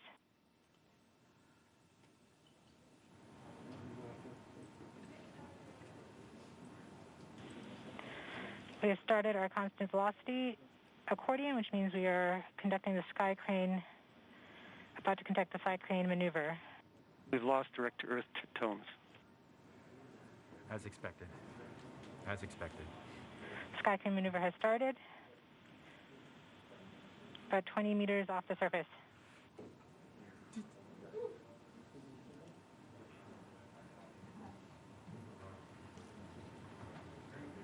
We're getting signals from MRO. UHF is good. Touchdown confirmed. Perseverance safely on the surface of Mars, ready to begin seeking the sands of past life.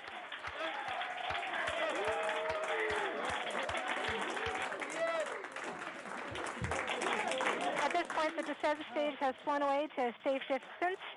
Perseverance is continuing to transmit direct through Mars Reconnaissance Orbiter to Earth.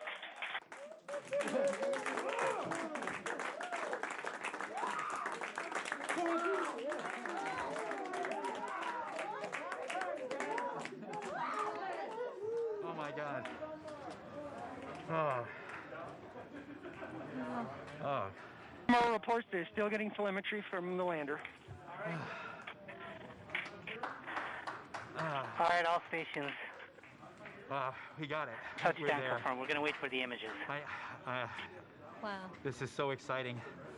The team is beside themselves. It's so surreal. Stay tuned. We might get some pictures. That'd be great.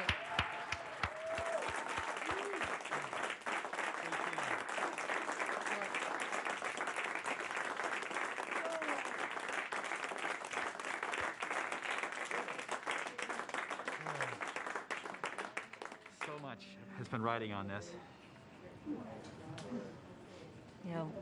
Yeah, we just heard the news that Perseverance is alive on the surface of Mars.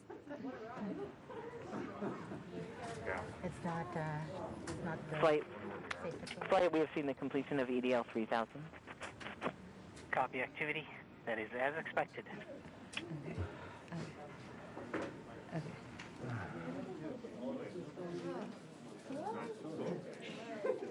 MRO is still seeing a strong signal from the lander.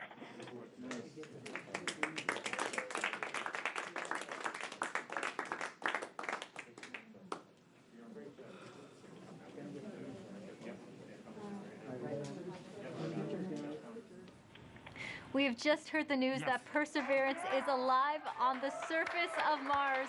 Congratulations to the mission. And looks like we have some more news in. It looks like we're getting the first image. Here, take a look at the first image. Flight, this is OL3. I have the target point on the map when you are ready. We are ready, OL3. Go for it.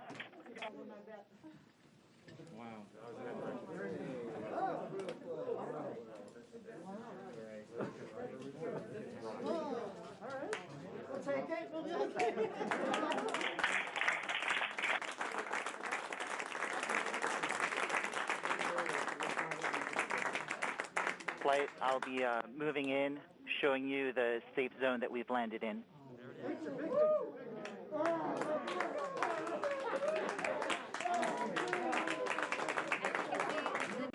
Just put the first image from Perseverance on the surface of Mars. Now, it comes from the engineering cameras, known as the hazard camera.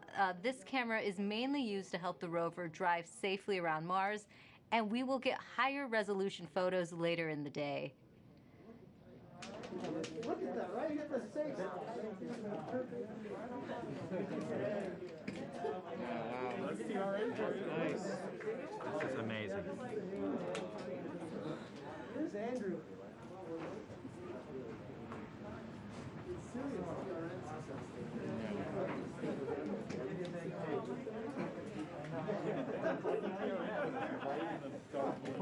For Steve. Stand by for Steve.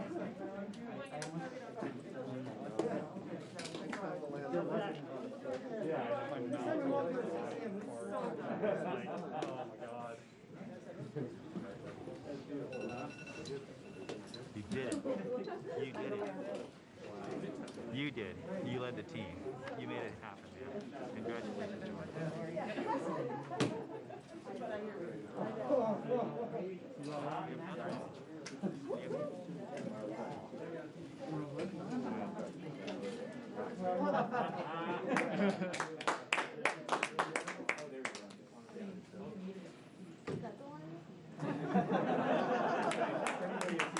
We just got our second image in. Our second image is in. Okay, these we have a camera in the front and rear of the spacecraft. They're near the ground, so these are pretty close. You can see the wheels there, and they're a little dirty because we've got glass covers over these cameras. But we took these seconds after landing, so there's still dust in the air from our landing event. So this is happening. This happened just seconds ago. Just arrived, and this is really amazing. And we even know where we landed. This is the most amazing thing. The vehicle has told us where it's landed because it figured it out. This is a sign. NASA works. NASA works. And when we put our arms together and our hands together and our brains together, we can succeed. This is what NASA does. This is what we can do as a country. On all of the problems we have, we need to work together to do these kinds of things and make success happen.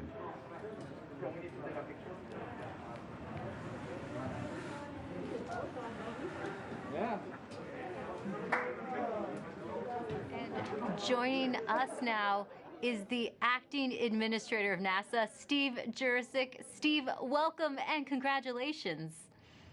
Hey, thank you. What an amazing day. How does it feel to have another rover on Mars? It's amazing to have Perseverance join Curiosity on Mars, and just a credit to the team. I mean, just what an amazing team to work through all the adversity that goes and all the challenges that go with landing a rover on Mars, plus the challenges of COVID, and just an amazing accomplishment. And what does this mean for NASA and its future plans? So for robotic exploration, every time we execute a mission with new instruments, we discover new things and things we never thought we would discover. So that always informs our future robotic missions, both landers, rovers, and orbiters. This mission also has technology on it. One of the cool things is the Ingenuity helicopter.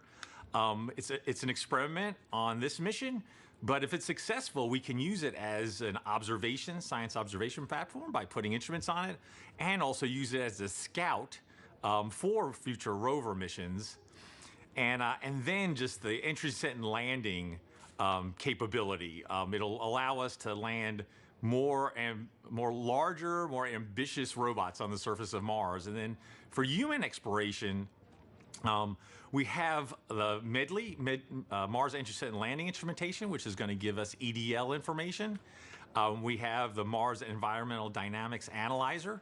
It's going to give us size and properties of dust particles, because when we send people, we're going to have to deal with that dust. This is just an incredible mission because of the science and the technology, and then caching samples for a Mars sample return mission.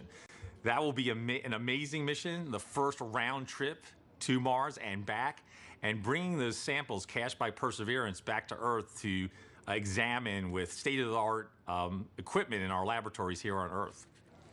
We have so much to look forward to. And we also have a student question coming in from Landon. Let's take a look. Hi, my name is Landon Applegate. I'm in 6th grade, and I'm going to Academy for Academic Excellence. And my question is, do you think we could get resources from Mars to help on future missions, or even as like a launching point? Great question, Landon. Actually, we have an experiment called the Mars Oxygen In Situ Resource Utilization Experiment, or MOXIE, and it's going to demonstrate generating oxygen from atmospheric CO2. And that could help generate breathable oxygen, and even if we can liquefy it, oxidizer for propulsion systems. So that's a tech demo on Perseverance. And then we're going to continue to characterize the frozen water on and below the surface of Mars, and eventually try to figure out how to extract that water from the Martian soil, or what we call regolith, and then we can use that for potable water and also break it down into oxygen and hydrogen for rocket fuel. So absolutely, we're going to try to eventually figure out how to live off the land to support human missions to Mars. Thanks for taking the time to talk to us today, Steve. Thank you.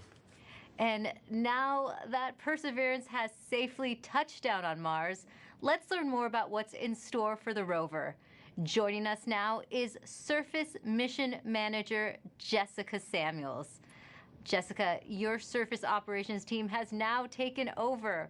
What are they doing now? Yes, hi Raquel. We are so excited here in the surface mission support area.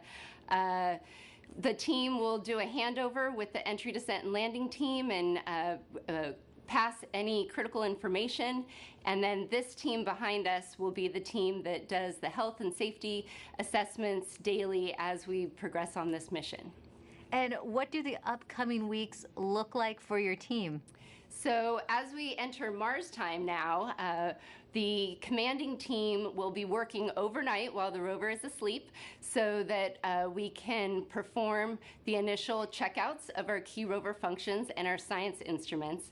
And we have to do this all in time for the regularly scheduled communication pass, which happens in the morning. And so we will be working around the clock, making sure that Perseverance is healthy, and we will begin this exciting adventure. And can you tell me, what's it like living on Mars time? It's a little bit like constantly, flying and changing your time zone. The rover, on Earth, the rover wakes up at the same time every day, but on Earth, that's 40 minutes later. So the team is going to be shifting our work schedule by 40 minutes as we come into work over the next few weeks. So it'll be exciting and some late nights, but we're also excited and we can't wait. It's a whole new lifestyle. Yes. We also have a student question for you. This is Sophia's video. Hi, my name is Sofia Lopez, and my question for NASA is, how's Perseverance gonna survive? And here's a drawing that I made from Perseverance thinking about Earth. Thank you. Well, Sophia, Perseverance survives with a power source that charges its batteries overnight while it sleeps, and it keeps heaters on so that all of our critical electronics can stay warm, as well as our mechanism. But it's really survived by the team that performs the health and safety assessments every day and communicates with the rover and makes sure that she's doing okay. Well, thanks for your time, Jessica, and good luck living on Mars time. Thank you. Should be fun. Let's head back to Marina as she gives us a sneak peek into the future at JPL. Thanks so much, Raquel. It's definitely bustling behind me. It's not quiet like it was just 20 minutes ago. And congrats to the whole team. What an amazing accomplishment. Mike Watkins is the director of NASA's Jet Propulsion Laboratory. He was the mission manager during the Curiosity rover landing on Mars. Welcome, Mike. Oh, thanks. Glad to be here. You can see all my mask markings on. Well, you were just celebrating, and rightly so. Now, you've been around for a number of Mars landings. What makes this one special? Well, two things. I mean, it's the biggest and best rover we've ever sent to Mars, and it can really, do amazing things in terms of, its own scientific exploration of this habitable environment, at Jezreel. But, it's also, as you've heard today, it's the first step in Mars sample return. So really, it's not only doing its own mission, it's setting us up for a series of missions and to bring those samples back. And, a lot of the effort to develop the rover was specifically designed, for that sampling and caching system. It's one of the most complex robotic systems ever made. And having it down safely means Mars sample return continues right on course, and we are moving forward. Wonderful. Now, JPL has a long history with robotic space exploration. Why do you think it's so important to continue to push those boundaries?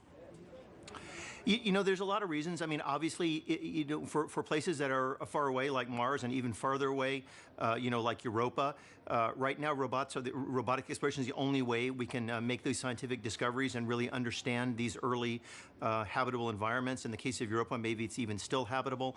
And, you know, we're not ready to go there with astronauts yet, but the robots are ready to go there. And so we always, you know, are forerunners and pathfinders of human exploration. And we start by sending, you know, our eyes and arms there in the form of a robot. And it is just fantastic to be able to do that and to learn from each rover, learn from the science and the engineering and make the next one better and make more and more discoveries. And every time we do one of these missions, we make fabulous discoveries. And you know, each one is more exciting than the last. The future does look exciting. Now, as director of JPL, what would you like to say to those teams right now celebrating? Oh, you know, obviously they have earned it. Let me tell you. I mean, they have worked, you know, for years and years on this mission, and then in the past year, of course, we had the COVID experience, and you know, I want to thank not only the team but also, you know, all of JPL. You know, a lot of folks had to pitch in here, you know, in terms of making sure our remote telework, you know, our IT systems were good enough to support folks working from home. You know, all of the folks looking at PPE and our safe distancing and reconfiguring facilities to make them safe for the employees. It's just an incredible amount of work by the entire lab, and of course, especially by this team. And you know, and in one sense, you know, the 7 minutes of terror are very exciting. But on the other hand, you know, the mission's just started, right? We built the mission, you know, not to land, but actually to drive and get the samples and do other technology, you know, demonstrations. And so, you know, for much of the team, you know, this part of the mission's over. But for most of the team, the mission's really just starting. And so, you know, I think they're very excited. But you know, everybody, I think, can take a deep breath and a sigh of relief now that we are safely down on the surface. Yes, that collective sigh of relief, and I hear a lot of excitement and celebration behind me as well. So thanks so much for joining me, Mike. It's my pleasure, and thanks to everyone for joining us too. Congrats again to the Mars 2020 Perseverance team for a successful landing. Back to you, Raquel. Now, there will be a flight test coming up for the Ingenuity Mars helicopter, and if this technology experiment is successful, it would mark the first time we have taken a power-controlled flight on another planet. Sometimes you have to do something just to show that you can do it. When the Wright brothers flew for the first time, they flew an experimental aircraft. And in the same way, the Mars helicopter is designed to show that we can fly powered helicopter flight in the Martian atmosphere.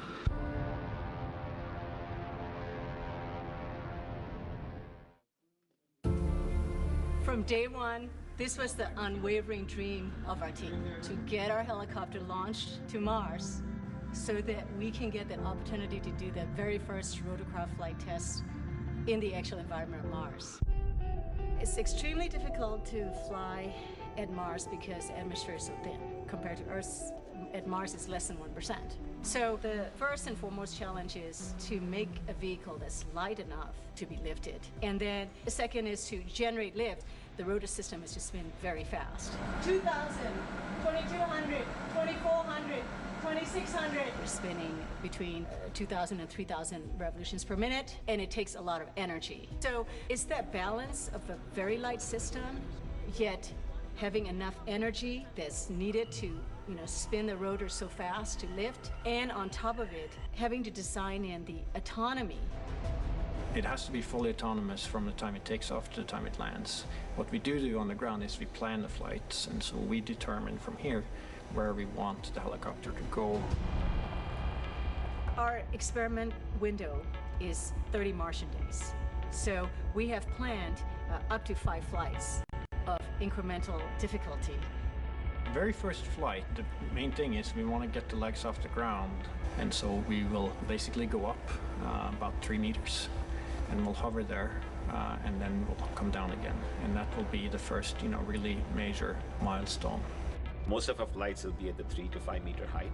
We will be going horizontally again at a few meters per second, probably go out, you know, 50, 70 meters and come back. In successive flights, we'll probably push that further, try to go further. So our priority will be to get back engineering telemetry and not so much images, but I'm sure we'll return a few, you know, because they'll always look cool. At this point, we've tested all we can on Earth. We have mathematical models that shows how it'll fly at Mars, and we've tested it in the simulated environment that we can create on Earth.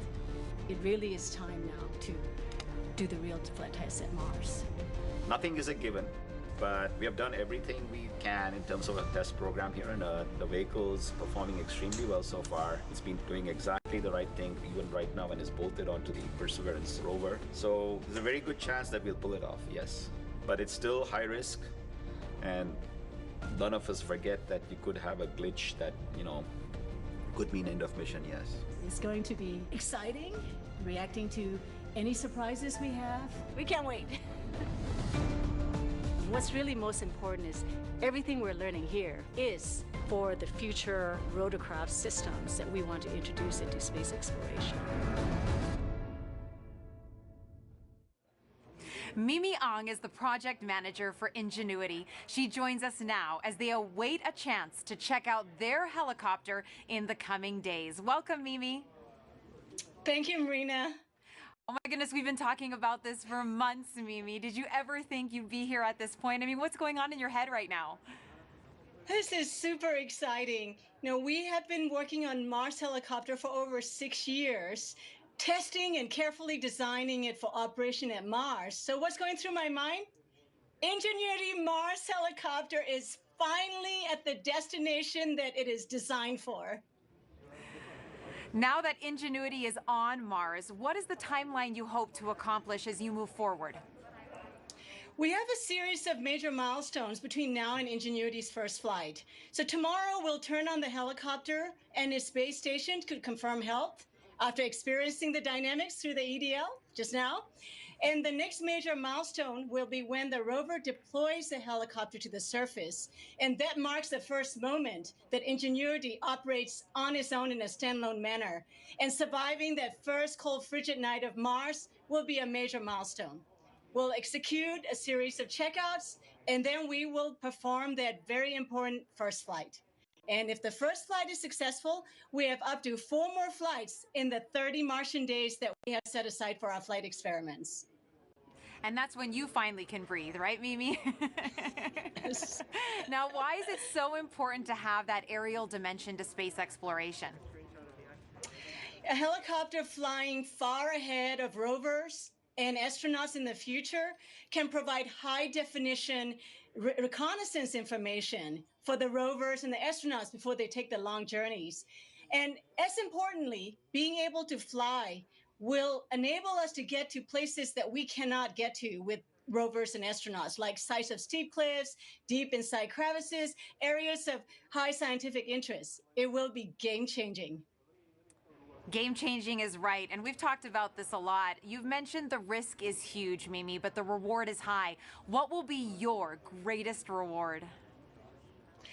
Our team started with the question of whether a helicopter can fly at Mars, given the extremely thin environment. And we systematically demonstrated a series of technical steps. We demonstrated lift first, and then we demonstrated lift and the first ever powered control rotorcraft flight in simulated Mars atmospheric density. And then we went on to build the full-up helicopter that can not only fly, but operate and survive autonomously at Mars, all under 1.8 kilograms, about 4 pounds. And each of these major milestones have been a first. And the success at each of these has been so rewarding. And along the ways, the rewards just kept coming. And I have to tell you, at this moment, it's going up exponentially. So after all these tests, analysis, simulations, and more tests on Earth, our team now gets a chance to test, prove, and learn how it works in the actual environment of Mars. Our team can't ask for a bigger reward than that. Oh, Mimi, I'm so happy for you and your team. And now we're going to take a question from social media on Instagram for you. @NotVibhuti asks, is the helicopter going to be doing science? Well, the helicopter Ingenuity It's a technology demonstration, and we are demonstrating the ability to fly and learning how to fly for the very, very first time. And so this is a technology demonstration and a pathfinder for future larger rotorcraft, future missions that will carry much larger instruments. So on this mission, we're not doing any science. We're concentrating on engineering data. How did the vehicle perform? And as you saw Bob Belram in the video before, we will be taking a few first ever color pictures from the flying aerial vantage point, but they'll be icing on the cake. For this one, this is all about engineering data and how do we fly compared to all our tests we have done on Earth. Mimi, so much for your team and the future generations of scientists and engineers to look forward to. Thank you. Thank you so Great much day. for joining us, Mimi, and good luck to your team with that first test flight. Thank you so much. Now, we look forward to the Perseverance rover and Ingenuity helicopter beginning their journeys on Mars as their adventures are just about to start. Go Perseverance and go Ingenuity. Back to you, Raquel. Thanks, Marina. Landing on Mars is never easy, but this team has persevered, and NASA's 5th rover is on the red planet. You can still hear them buzzing in the back right now. And to get the latest updates on Perseverance as it explores Mars, follow @NASA Persevere on Facebook and Twitter. I'd like to thank everyone watching for joining us today. And to the students and teachers tuning in, we hope you learned a lot from today's landing, and thank you for all your questions. We have a news briefing coming up at 2:30 p.m. Pacific Time. That briefing will wrap up the day and include reactions from Perseverance team members.